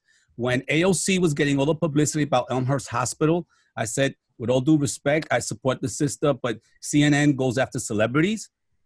And they were focusing on Elmhurst that had a high level of coronavirus infections and deaths. But I kept on saying, if you don't pay attention to the South Bronx, that has the highest level of, in terms of, other the illnesses that we have, we're one of the most sickest boroughs in terms of ailments. We have some of the worst conditions, and we have an overcrowdedness. And we also have the highest number of public housing NYCHA. So if you know all of this, and you also know that 80% of the people that live in NYCHA are working people that before nobody paid attention to because those were service workers. All of a sudden they became essential workers. Those people had to come out to work. But if you go to any housing complex, you find that one elevator might not be working, still 2 elevators might not be working. So people are cramped up and caught in. So the Bronx went from 4, 3, 2, 1 in terms of right now, Morrisania and Mott Haven, the highest number of people that are being affected. So we need to do a lot in terms of education and being able to bring out that information, not only about staying healthy by social distancing and dealing with the whole question of in terms of testing, but we got to do a lot more testing. And it has to be testing that is not just once and goes away. My grandson, 25 years old, tested positive. We brought him upstairs. He stayed 14 days quarantined. He was okay. He went back to home to Massachusetts. My daughter called me yesterday. 2 tests, he tested positive. So there's a lot of stuff that we have to work out, and testing is very important. So those are some of the things that I would focus on immediately which is the issue of the poverty level here. People have to go to work. You can't change that. Either you give them more money so they don't have to go to work, or you're going to have to develop something so you can continue to test people and being able to work with the issues. Like, remember the first testing? I wrote a press release on that. 2 places in the Bronx, Lehman College and Co-op City. You needed a car and you needed an appointment. How many people could make an appointment and get a car to get tested? And that's how they treated our community, because they always forget who we are. They just don't care. Thank you. In regards to criminal justice reform and jails, Congressman Jose Serrano has stood with a large contingent of community members who oppose the city's plan to build a new jail in Mount Haven. What is your position on the plan, which would put the new jail on a plot of land already earmarked by the community for an affordable housing development? And what have you done, or what will you do to advance your position? You're hitting me on a very spot that's very dear to me, because criminal justice system, I was the person partly responsible for the development of an organization called Discovery for Justice, because of some abuse that happened to my son about 11 years ago. And the fact is that right after that, I helped start an organization called Discovery for Justice, where the blindfold law took effect, which is if you got arrested, they didn't have to give evidence at time of arraignment. They gave it at time of trial. Everybody knows that trial takes about 2 years, 2.5 years. So if you are a person that doesn't have the resources, guess why Rikers is full? A lot of those people are innocent. My son was innocent, but had to wait 2.5 years and then to get cleared to basically, we sued the city and he won an allotment of money. And that's why he's now in California working for Spotify and not here in New York working on my campaign. But anyway, the bottom line is that this issue with the jails, I bring it back because everybody's talking about, with the last debate we had, the council people were all praising each other because they were, supporting the fact that they should close Rikers. I don't think there's any argument about anybody who knows anything about jails to close Rikers. But where I have an argument is with those people who are running and they're all praising each other, that then the jails come into our communities and they can give it any name they want: enhancement, containment. They don't have to put prison or jail. But the bottom line is the South Bronx does not need more containment, halfway houses, jails, work release programs. We have enough of that. I fought very hard for the youth center when they closed Spotford, and they were bringing, and they have it over there on St. Anne's Avenue. Because of the fact, as a teacher, as a person who taught school, I can tell you that every day our children are experiencing over 1,000 negative actions that are coming in, either through their eyes, through their ears, or through the feelings that they feel. As a teacher, I can tell you that we don't need more negative. When a kid walks by a prison, as many flowers as you put in front of it, as many designs that you put in front of it, it's a prison. And that's not what our kids need to see. That's number one. Number two, I take it further. Nobody talked about this, but I like to bring it out because you ladies and Joe, you guys are very, very, investigative. I said, follow the money. Don't you think that the same amount of money, which, by the way, what they're spending to build a prison here is more than they built Yankee Stadium for, okay? So you're spending that much money for all these boroughs. You could not have built another jail in the island that could be with all the bells and whistles you wanted. No, you know why? Because they want Rikers Island to become the next Roosevelt Island. Follow the money. We have to move on to the next question for the sake of time. Thank you. Thank you. Thank you, Julio. I have a what we call quick response question for you. Please complete the following sentence. Today, I want to make the world a much more loving and less fearing place. Thank you. Thanks. A question about public housing. Residents of NYCHA have been facing deplorable conditions for decades due to federal underfunding. What will you do to fix public housing with less public funding available than ever before because of the current economic crisis? Again, another one of my favorite topics, because my mother-in-law has been living in Lincoln Housing, public housing, 109th Street for 45 years. I'm not new to public housing. Some of my best friends are in either John Adams, when we've seen each other, or in Melrose, where I go frequently to see two of my friends. And I remember living on Colwell Avenue in the tenements. And I remember the housing projects behind us St. Mary's houses. I remember a time when we would do anything to get into public housing because it was the only place you had heat and hot water. To get into public housing in that period of the 60s, it was like you moved up in life, moving on up. And it went from that type of relationship to where it's at now. I think that is horrendous. And the fact that we have a bloated system in city, basically run by the city to run this, it's atrocious. The fact that we have a person who's the head of NYCHA now, that we're paying basically a part-time job, or close to $300,000, and they fly him in every Monday and he leaves every Friday, and you and I are paying for his apartment and for his travel, and he lives outside? No. One of the things that I've been very strong on is we should turn NYCHA over to the residents. And there's an organization called Occupy NYCHA. The president is Carmen Quiñones. They endorse me. One of the few endorsements I get. I don't get endorsements from unions. I don't get endorsements from progressive people, but I get endorsements from people in the community, in the streets, who are doing the right thing. They endorse me. You know why? Because I support their plan. Their plan is to turn all of the NYCHA housing complexes into cooperatives and let the people who live in them run them, earn from them, and be able to do the contracts for them. Because I work for the city of New York, and I can tell you, don't you think it's something strange that that always you have certain consistent things in the housing complex? You have the elevators always broken. Listen, if you had a house and you had an elevator or machine, and it constantly gets broken, either your wife or somebody in your family is getting a kickback from the fact that they keep on giving the same contracts, or you're totally incompetent. So therefore, one of the things that I would do is I want to audit NYCHA's budget. Where did all that money go? And at the same time, work on a project to bring in economic development, because if we have to refit NYCHA, we can be able to do it in a more with green economy. So we'll be able to create jobs. And when you give people ownership of an apartment, guess what happens? The Bronx went from less than 8% of the population in our district owns their own residence. It goes immediately much higher, which means there's equity now, because now you have an apartment and you can take the equity to the bank and perhaps be able to help your son get out of New York City like I did. But my son went through a situation with New York City Police Department, but you can actually give your son some money to start, or your daughter to start a hair salon business. Or now we have money in our midst. So it's not just housing, it's also economic development.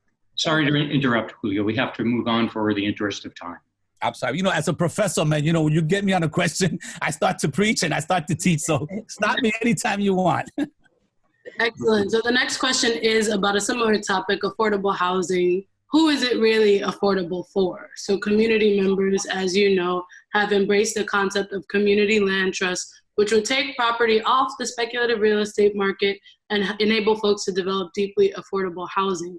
What specific actions would you take to ensure affordable housing and home ownership are tangible things, attainable things for folks in our community?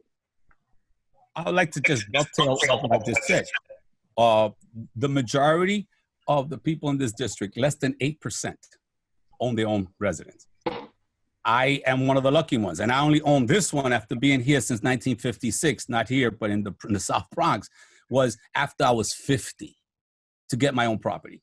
Less than 8% of the people own their property. My son graduated from Wesleyan, had a great job, and he couldn't get an apartment here because he made a little bit too much. I had another individual who also graduated from a very prestigious school but couldn't find a job. He was parking cars, and he couldn't get an apartment because he was making too little. So you got the two extremes. You got someone that's making too much. You got somebody who's making too little. And the interesting thing is they had one thing in common. They were both Latinos, and they wanted to stay in the Bronx where they had been raised. None of them live in the Bronx now. So that affordable housing is definitely an issue. But aside from the land trust aspects, which I think are very important and I definitely support, we also need to look at the housing aspect and how they do this. The ratio that they use for you to be able to get affordable housing, which is not affordable, they should change those signs. It should say affordable in parentheses for some. Because the bottom line is that the average income of the residents of the South Bronx, of this district, the poorest urban congressional district in the country, is $26,000 to $28,000. Thank you. I hate to interrupt you, but we have 3 minutes and lots of questions left. I do want you to get to 3 minutes only? Yeah, yes. You just started. I know. In regards to arts and culture, Julio, a majority of the creative workforce, meaning artists in all disciplines, are freelancers or seasonal workers. COVID-19 has resulted in a dramatic loss of income for them. What would you do to help creative workers overcome these challenges? I think that, this issue of the artists is something that also affects me a lot because people in my family are artists. And the fact is that I've helped many. We support a lot of this. And art is something that should be seen not as something separate that you go to once in a while, a museum, or you go see somebody perform. Art is part of our culture. One of the things, for example, that the whole level of hip hop in the Bronx, all right? They got a museum, it's gonna come up. But do you know the history of salsa? The history of salsa in the Bronx is amazing. It's not just about music. It's about, Eddie Palmieri, learned how to play piano on Prospect. You know that Rafael Hernandez, the most important music written in Puerto Rico, was done on Prospect Avenue. I mean, there's so much culture. Listen, I am hot on this topic. I would be finding any which way to bring people and bring resources down because artists in our community are the future, not just of art, but of culture. And culture then equals economic development. Thank you. Small businesses in our district were already hurting because of rent hikes, the influx of big box stores, and online sales. Now, with COVID and looting, they have fallen even further behind. What would you do to restart small business and promote entrepreneurship in our district? Win or lose, one of the first things I would do is try to get rid of the present city council people who are there. Ask them, what did they do to work with the Small Business Congress, and why the Small Business Congress is so much against two of the members who are running right now as council people, because they didn't do anything. As a tenant, you have rights. You can't raise my rent. I got 2-year lease, 1-year lease, and then if you want to throw me out, I still could go to court. But as a small businessman, you don't have rights. I'm a small businessman. I had to close my business years ago because when my 10-year lease was up, because they were building stuff like around Ostos, my rent went double. I told the landlord, I can't pay you double. So you know what? I had to close my store. And my store was a beacon for the kids in the South Bronx. The first guest house over here, 2 blocks away, the business. So the fact is that there are a lot of businesses here. Do you think right after this, the number of small businesses that are going to close is going to blow your mind? Now you add to that the gentrification on steroids that's taking place right around us. And every time that someone then builds another building and gives commercial space to a Rite Aid or to a Dunkin' Donuts, listen, the property value goes up, the bodeguero 2 blocks away, the shoemaker 5 blocks away, guess what? They're gonna be moved out. There's a plan in the city, folks, and the plan does not include us. So thank you. We have to move on to the next question. We've got less than a minute left. So the next one is, how specifically would you provide teeth to the community-driven solutions that have been articulated over the years by some of the organizations hosting today and those that you may have engaged during your campaigning? All of us, including all of your organizations, the bottom line is that until we don't deal with the issue of poverty, which has tentacles in all the other issues, we're not going to be able to do anything. So my teeth, my fists, my feet are all going to go into fighting to begin to address this issue of poverty, which is not crazy. I gave you several specific plans on how we can develop economic development almost immediately in areas like the South Bronx. As a businessman, I'm the only one, by the way. No other candidate is a small business person. I have 3 small businesses all in the South Bronx. Thank you. I did so that now I have a quick response question for you. Please answer yes or no. Do you think drug use is a criminal justice concern? Hi, that's a loaded question. Absolutely not. I think that it's not a criminal justice. I think it's an issue of social justice. It's an issue of poverty. My sister was an addict, and she wasn't, a criminal. It was just they had her on this program, and then after she wanted to get off drugs, she got on methadone. Methadone became a way to make money for people.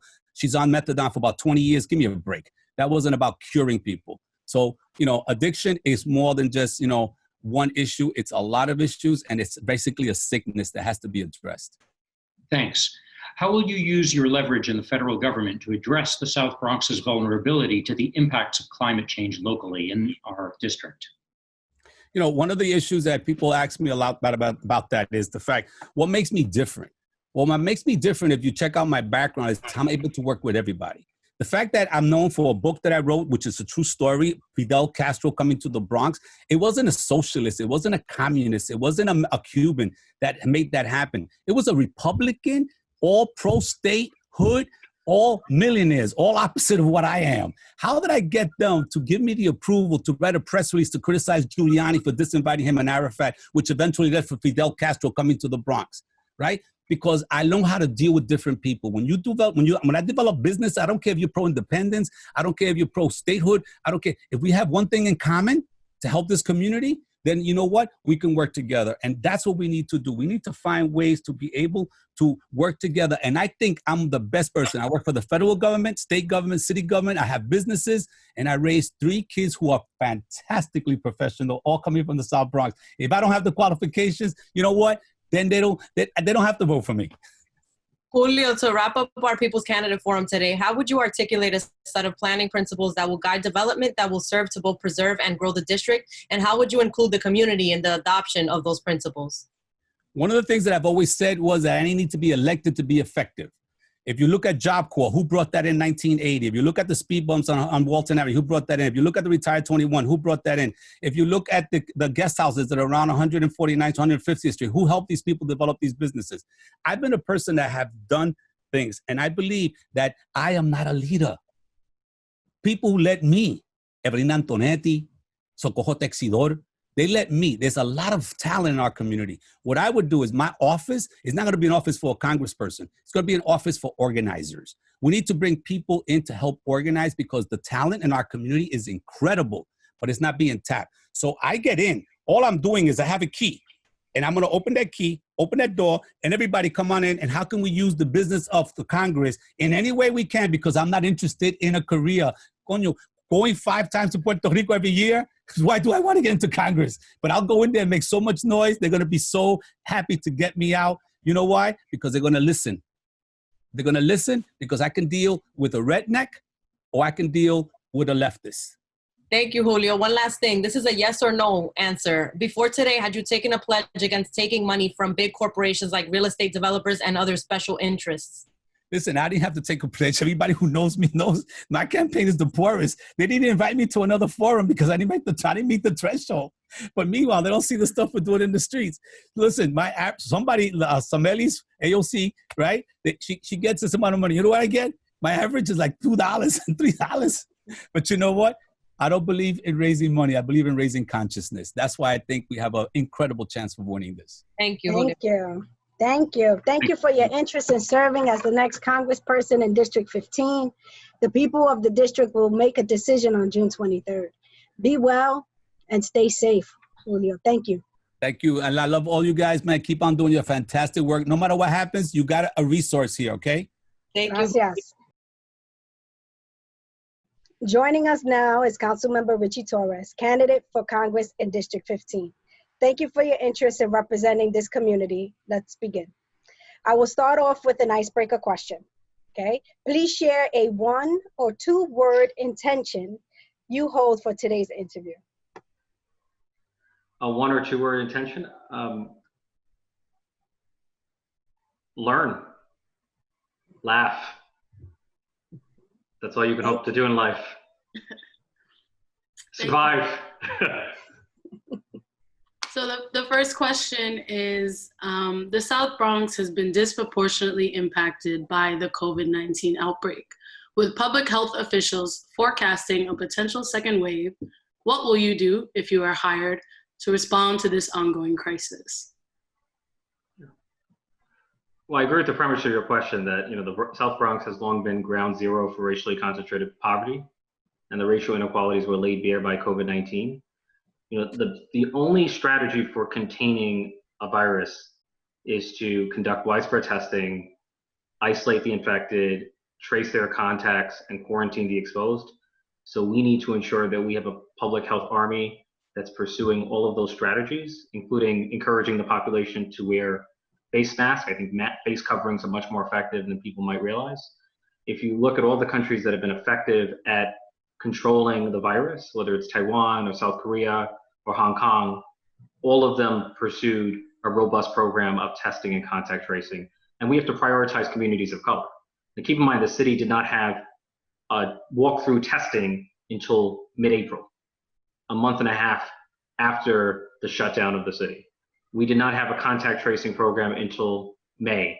So the city has taken too long to respond to the outbreak of COVID-19 in communities of color. Thank you. In regards to criminal justice reform and jails, Congressman Jose Serrano has stood with a large contingent of community members who oppose the city's plan to build a new jail in Mont Haven. What is your position on the plan, which would put the new jail on a plot of land already earmarked by the community for an affordable housing development? What have you done, or what will you do to advance your position on this? Look, I did not prefer the location that was chosen, but I did vote for the bill because my concern is the jails on Rikers Island are unlawfully unsafe. And we had two options: either rebuild the jails on Rikers Island, which everyone agrees is ground zero for the criminalization of mental illness and poverty and people of color, or build borough-based jails where inmates could have access to their families and to their local community. And I agreed with the borough-based model. It's worth noting that 4 out of 5 boroughs, with the exception of the Bronx, already had borough-based jails. So we were simply rebuilding facilities that were already present. If I had voted no, then we would have derailed a 2-year process that was necessary for the closing of jails in Rikers Island. And I felt it was wrong to vote no on a proposal that was essential for closing Rikers Island. Khalif Browder was a constituent of mine. His experience at Rikers Island was so traumatic that he wound up committing suicide. I felt the city had to do everything it can to see to it that history does not repeat itself.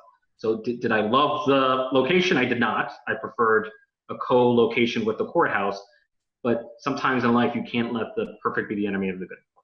Thank you. Thank you. I have a quick response question for you. Sure. Please complete the following sentence. Today, I want to make the world A more just place, a racially just place. Public housing question. Residents of NYCHA have been facing deplorable conditions for decades due to federal underfunding. What will you do to fix public housing with less public funding available than ever before because of the current economic crisis? I mean, we need public funding. Like boilers, roofs, bricks do not pay for themselves. It requires public investment.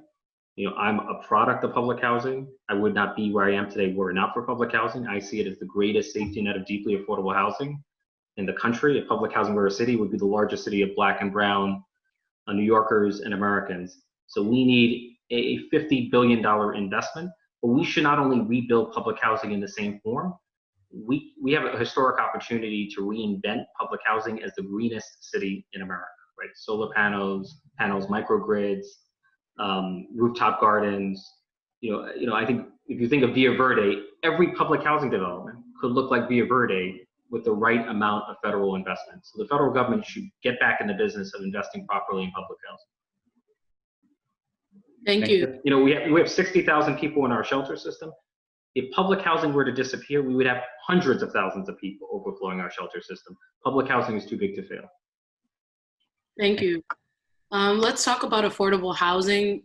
Who is it really affordable for? Community members, as you might be aware, have embraced the concept of community land trusts, which will take property off the speculative real estate market and open opportunities for deeply affordable housing. What specific actions will you take to ensure that affordable housing and home ownership are attainable things for folks in our community? Look, I would love to see, first, I'm partnering with the Northwest Bronx Clergy Coalition to create community land trust here in the Bronx, but I would love to see public housing residents offer the option of placing public housing in a community land trust. Why not have tenants become owners, create wealth, and provide affordability at the same time? I am a strong supporter of the Section 8 program because a housing voucher caps your rent at 30% of your income. As you pointed out, too much of the affordable housing we're creating is unaffordable to the poorest New Yorkers because the federal government measures affordability arbitrarily by area median income. We have the same area median income as Rockland County, right? Affordability should not be based on some arbitrary measure like area median income. It should be based on your income. You should pay no more than a percentage of your income toward your rent so that you have enough left over to pay for food, utilities, healthcare, prescription drugs, all the necessities of life. Thank you. I'm trying to stay within the 2 minutes. So. In regards to arts and culture, a majority of the creative workforce, meaning artists in all disciplines, are freelancers and/or seasonal workers. COVID-19 has resulted in a dramatic loss of income for them. What would you do to help creative workers overcome these challenges? One of my frustrations is we often speak of American exceptionalism. The problem with America is that we're exceptionally cruel to our own people. Most of Europe, particularly France, invest in artists. Right? We should be investing in housing for artists, creative workspaces for artists. There's been a lack of the arts in public education. I'm proud that since 2014, the City Council has been investing more in arts education. But I don't want to live in a country or a city that has no sense of culture or art. And research has shown that art is not only a value unto itself, but it improves your ability to read, to do mathematics. It improves your academic performance across the board. It makes you not only a better student, but a better person. And I feel like the point of our society, the point of our school system should be to produce well-rounded people. Thank you, Councilmember Torres. Thanks. Small businesses in our district were already hurting because of rent hikes, the influx of big box stores, and online sales. Now, with COVID and looting, they have fallen further behind. What would you do to restart small business and promote entrepreneurship in our district? Look, we need to, I think one thing the federal government did wrong was create a program that was on paper for small businesses, but was co-opted by corporations or by larger non-for-profits like Harvard University. So we need to provide assistance to our small businesses, but with the condition that those businesses maintain their workforce. I think that was a strategy that was pursued successfully in Germany during the Great Recession. Germany provided assistance to businesses, required them to preserve their payroll, and was able to weather the Great Recession far more effectively than the United States. That's the right strategy for responding to an economic recession in the wake of COVID-19. Thanks. How specifically would you provide teeth to the community-driven solutions that have been articulated over the years by many of the organizations hosting this forum and others that you may have engaged while on the campaign trail? What do you have any solutions in particular, or? Do you? Do you need the question? I'll just, it's a vague, it's a broad question, but I'll answer it like this. So a few years ago, I led a delegation of elected officials to Mondragon, which has the largest ecosystem of worker-owned cooperatives in the world. And what I love about Mondragon is that it thinks not only about particular substantive issues, but governance. Is that in corporate America, in every facet of life, you need democratic governance. The workers are not only employees, they're actually employers. They're actually owners in the business. That is a model that I would love to see, because not only are you creating jobs, but you're creating wealth in communities of color. You're giving communities of color a voice in the distribution of resources in our societies. I don't know if that answers your question, but I think that's an example of creating grassroots democratic governance. Thank you. So I have a quick response question for you. Sure. Answer yes or no. Do you think drug use is a criminal justice concern? If you're a person of color, yes. If you're a white person, apparently not. Joe, the first half, we couldn't hear. If you're elected, how would you use your leverage in the federal government to address the South Bronx's vulnerability to the impacts of climate change? Look, I feel like one of the original sins of federal policy in the early 20th century was the decision in the wake of World War II to prioritize highway construction for federal funding, right? That's what led to disinvestment from communities of color, redlining, disinvestment from public transit. So we need to readjust the federal priorities in order to reverse the legacy of Robert Moses. I would love to see a decommissioning of the Cross Bronx Expressway. I think we should think broadly. We should electrify vehicles in the South Bronx and throughout the city. We should electrify the heating systems in our housing infrastructure. I think what we need is, I support the Green New Deal. What we need is a fundamental restructuring of our society around renewable energy. We have to phase out fossil fuels in every sector of the American economy, whether it be agriculture, energy, real estate, or transportation. And that's especially needed in the South Bronx. And research has shown that there's a correlation between pollution and COVID-19 morbidity and mortality, right? The places that have the highest pollution also had the highest effort. To wrap up the People's Candidate Forum today, how would you articulate a set of planning principles that will guide development that will serve to both preserve and grow the district? And how would you include the community in the adoption of those principles? Look, I think when you're an elected official, first, you cannot become in love with the prestige or power of your office, right? You have to recognize that not all wisdom or knowledge is concentrated in your mind. There's a wider community of activists who have been working on these issues far longer than you have, and you should strive to the extent possible to govern in partnership. That does not mean that I do whatever the activists tell me, but that there's a respectful, communicative relationship, right? There has to be a relationship with activists on the ground, but well before there was a Green New Deal, there was a rich and long tradition of environmental justice in the South Bronx, and it would be criminal and scandalous for me not to tap into that tradition representing the South Bronx. So I do believe in governing in partnership with activists, but it's hard work, and there have been moments in my career where I have failed to do it effectively, and I try to live and I learn. Thank you. This next one requires a yes or no answer. Before today, had you taken a pledge against taking money from big corporations like real estate developers and other special interests? So the only pledge I've taken is a no corporate PAC pledge, because it's a simple, like everyone knows what a corporate PAC is. It has an objective meaning. I have not taken pledges regarding individuals. I will take, unless someone's a bad actor, I will take money from a particular individual, because frankly, I don't know, I could have a friend who has, I don't know, a portfolio and maybe he has 1% real estate. I don't have, it's not realistic for me to conduct an extensive background check before accepting a contribution. So I said to myself, what did I do as a city council member? I ran under a campaign finance system of small donations where you were prohibited from accepting corporate contributions. And so I applied that same rule to my candidacy as a congressperson. And it's worth noting, over the last 3 days, I have raised $60,000 from 3,000 donors. So we have big donors, yes, but we also have a broad base of small donors as well. Thank you. Thank you. And thank you for your interest in serving as the next congressperson in District 15. The people of the district will make a decision on June 23rd. We want you to be well and stay safe. Thank you for your time. Thank you so much for having me. Take care.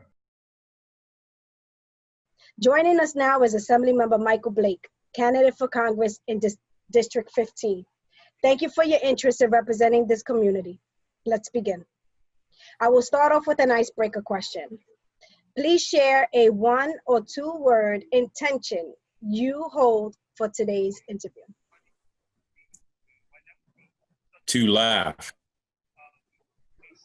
Thank you. Can I say also to smile? Is that all right? There we go. First question is, the South Bronx has been disproportionately impacted by the COVID-19 outbreak.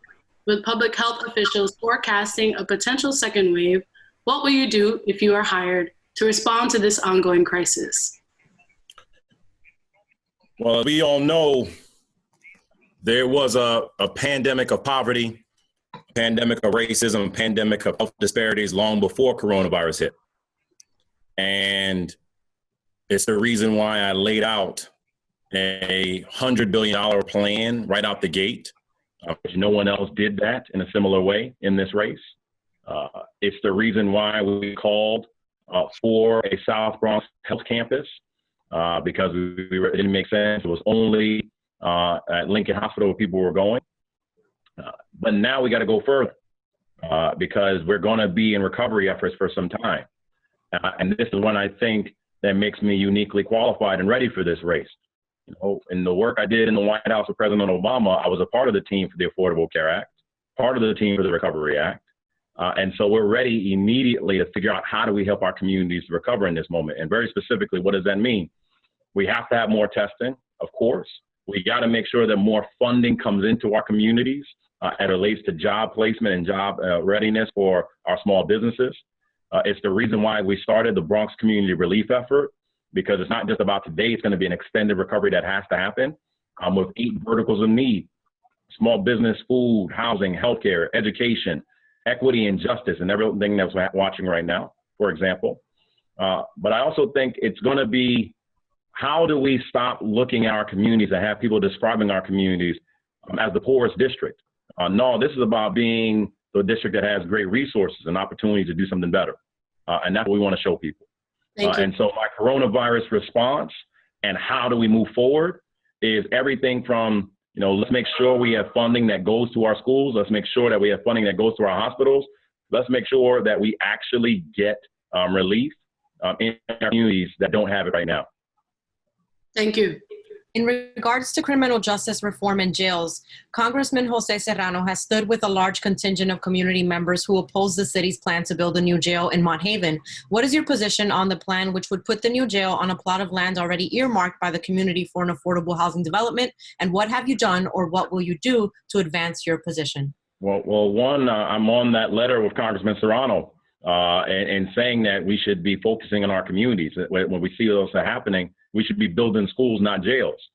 It's the reason why we have support from many residents of Diego Beekman houses. I think when you're referencing that community, we shouldn't be building a jail in that community. We should be actually focused on affordable housing and economic development. It doesn't make much sense to me, especially in this environment, where what do we see happening in real time? We are watching the lowest rate of number of persons that are incarcerated at Rikers, because of people have been obviously sent back home. So then help me understand, why do we need to build a new jail? Equally, we should be taking those resources to make sure that our kids actually have Chromebooks and support for remote learning. We should be focusing on how do we have true affordable housing. And that's the reason why in Congress, I've been very clear, we got to go from area median income to neighborhood-based income. Because if we want to address the dynamics around displacement and gentrification, that's how we do that. And so for me, I've been very consistent on this. It doesn't make any sense to me that we're going to be telling people to South Bronx that we couldn't find funding for PPE for the nurses, but we found funding for PPE for the police that were beating people. We couldn't find funding for your kids to have tablets for remote learning, but we were able to find funding to be able to build a jail. It doesn't make sense to me. It's wrong. And it's one of the reasons why I've opposed that.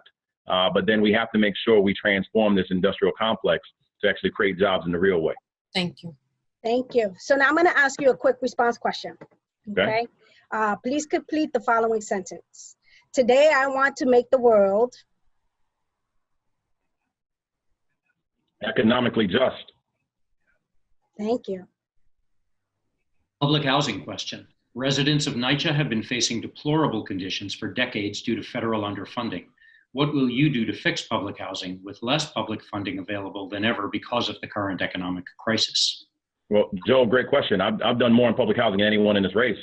Look at last year, $100 million that was placed into legislation because of lead remediation that wasn't happening. I do think this is a very clear distinction with me and others in this race. How can you be a current or former city council member and you had the opportunity to fix NYCHA and you didn't, and now tell people you're going to go to Congress and go fix it? That doesn't make sense. And so you look at the more than $450 million we've been able to allocate for renovations and improvements. But we also got to be clear, Joe, and everybody, it shouldn't be easy to get unleaded gas and lead-free paint. And so we called that out. We demonstrated that. I've been working with the Federal Monitor and Bart Schwartz and others on how to quickly move forward with the remediation plan.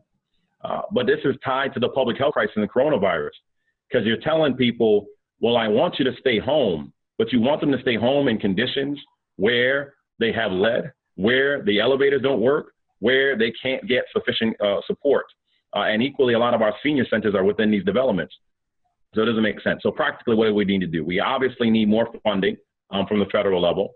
We need to actually have a HUD secretary who actually knows about public housing, rather than a party planner as a regional person and a surgeon who should have no business doing this at all. We have to get very serious around the boilers because too often heat has been going out. And you also can't have a scenario like we did at Andrew Jackson houses, where they didn't have running water for 9 hours. How do you protect yourself with coronavirus when you don't have running water? But we also got to be even bigger and bolder. It's the reason why we're partnering up with Block Power and so many others to find out ways to put supernovas on top of the NYCHA developments to get Wi-Fi. Because if 10% of our students in public schools in New York City are homeless, and you don't have connections through Wi-Fi, how can you do remote learning? So this is an intersectional solution that has to happen, in which we can't just talk about the hashtags and what people might be trying to do. This is an urgent crisis of what we want to do. We believe in the bill that Councilman Velasquez described of at least $32 billion that has to go into NYCHA, but they have to be broader and bigger than that. We've been working on that. We want to go further when we get to Congress. Thank you very much. Thank you. The next question is about affordable housing. Who is it really affordable for? Community members have embraced community land trusts, which would take property off the speculative real estate market to develop deeply affordable housing. What specific actions will you take to ensure affordable housing and home ownership are attainable for the people in our community? Well, absolutely. It's a great question. And this is personal for me. You know, I grew up on Crescent and Burnside, where we had to sell dinners to pay our rent. And then we moved over to essentially the University in Burnside, and you know, we were able to finally have a home over there consistent. My mama was homeless. This is personal. And there's a lot of things that have to change here. It's the reason why we're grateful for the endorsement of former Secretary Sean Donovan, because of the work we're trying to do on this arena. A few different things. Number one, as the chair of Mitchell-Lama, it was my efforts so that we actually had transparency so you don't have people being jumped on waiting lists. Because if you've been waiting to finally get into a Mitchell-Lama development, such as Concourse Village or what's happening at Woodstock Terrace, you should not be in a scenario where someone jumps over you to be able to get that unit. We also got to make sure that we focus on home ownership. Too often the conversation has only been around rentals, which is important, but we got to make sure we create that space of equity. And I do believe we mentioned community land trust. That's one element of that. But it's also how do we partner with our community development financial institutions, which is something that I worked on this year to get more money into the hands of our people of color and in the Bronx in particular, so that we can keep our homes. But I go back to something I said earlier. If we want to change the game, go for a bold solution, we have to change from area median income to neighborhood-based income. Because if we're serious about fixing the problem, why would the Bronx affordability thresholds be based upon what's happening in Westchester and Rockland and Suffolk? That doesn't make sense, and it's wrong. And I was the first one to say this. I'm going to continue to say that. If we want to be serious about addressing affordable housing, that's how we can do it. And then we got to continue to work and partnering up with many people. You know, obviously we've done so much work with Jessica and Quedamos.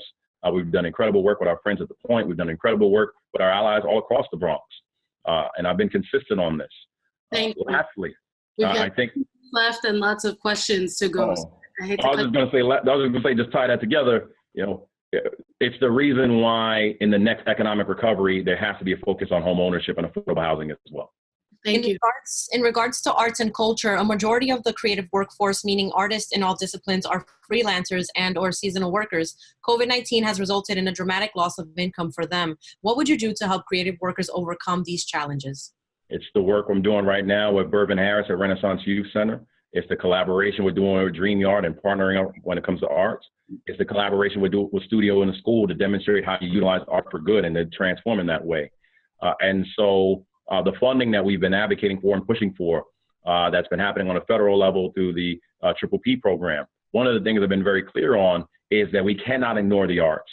And arts is not just in the visual. It's also in music. It's also in writing, because it's not just about the entrepreneurial component to provide that opportunity, but it helps address the trauma and the drama and the mental health conditions that have been happening in our communities as well during this pandemic.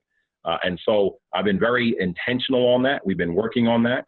And would love to continue working on that if given the chance. And all of these visions that we have are on our website at blakeforcongress.nyc/our-mission so that people can learn about that as well. Thank you. Small businesses in the district were already hurting because of rent hikes, the influx of big box stores, and online sales. Now, with the latest crises of COVID and more recently looting, they have fallen further behind. What would you do to restart small business and promote entrepreneurship in our district? Look at what I'm currently doing again through the Bronx Community Relief Effort. If you go to thebronx.org, where we partner with the 3rd Avenue Business Improvement District and Operation Hope to get capital out and grants to local businesses. We're collaborating with 100 Black men similarly to do grants out to our small businesses. What do they need? They need help with rent. They need help with daily expenses. They need help when it comes to insurance. You saw what happened on Burnside. A lot of those looters that impacted our businesses, that destroyed our Black and Latino businesses, they need help with insurance support. So we've been partnering with the small business services in the city to provide that help. But now we've got to go further. There is no one in this race that has done more on small business. It's my bill that was signed into law that gets minority women-owned businesses below 300 employees get paid in 15 days instead of 30 days. It's the work we've done through the urban entrepreneurship work that I wasn't at the White House. It's the work I'm currently doing through the involve entrepreneurship efforts to make sure we get grants to our local businesses.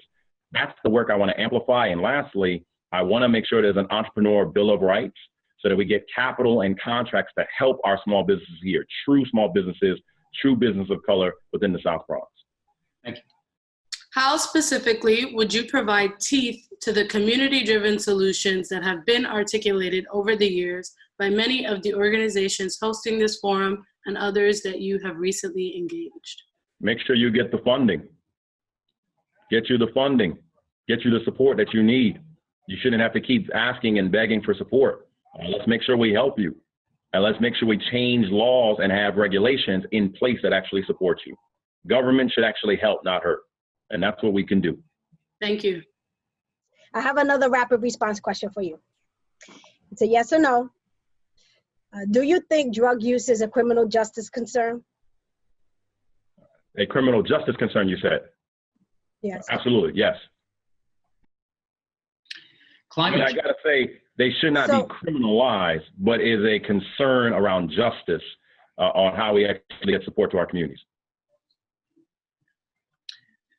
How will you use your leverage in the federal government to address the South Bronx's vulnerability to the impacts of climate change if you're elected? I'm the co-sponsor on the Environmental Protection Act that was passed last year in Albany. The work that we're consistently doing to provide support on the ground. I'm the former policy director from Green for All. The work we've been talking about environmental justice. You talk about asthma and the impact of that as an underlying condition as it relates to coronavirus. Talk through the work that we are doing right now around bus emissions. And too often, we're not being attentive on that. Equally, we have to make sure we address what's happening within NYCHA, where black smoke has been pumped out of these generators. It is wrong. We got to amplify more work when it comes to mass transit and being safe within that manner. And make sure we actually have green jobs.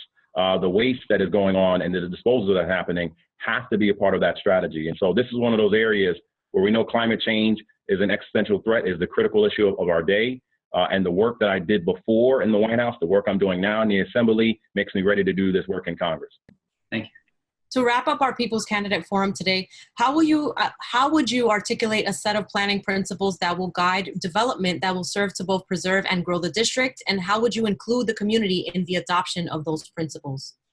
We have to approach this from a lens of equity.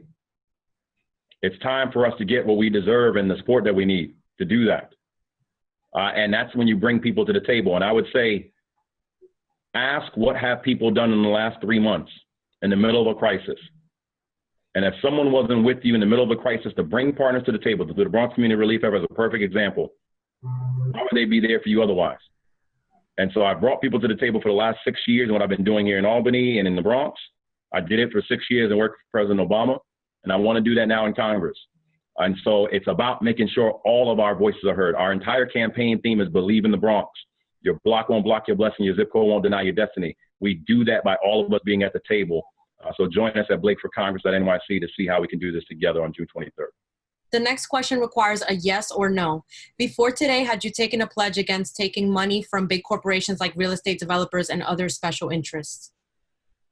No, because big corporation, I think we need a clarity on that. There are local real estate urban developers itself, and we need specificity on what that would mean.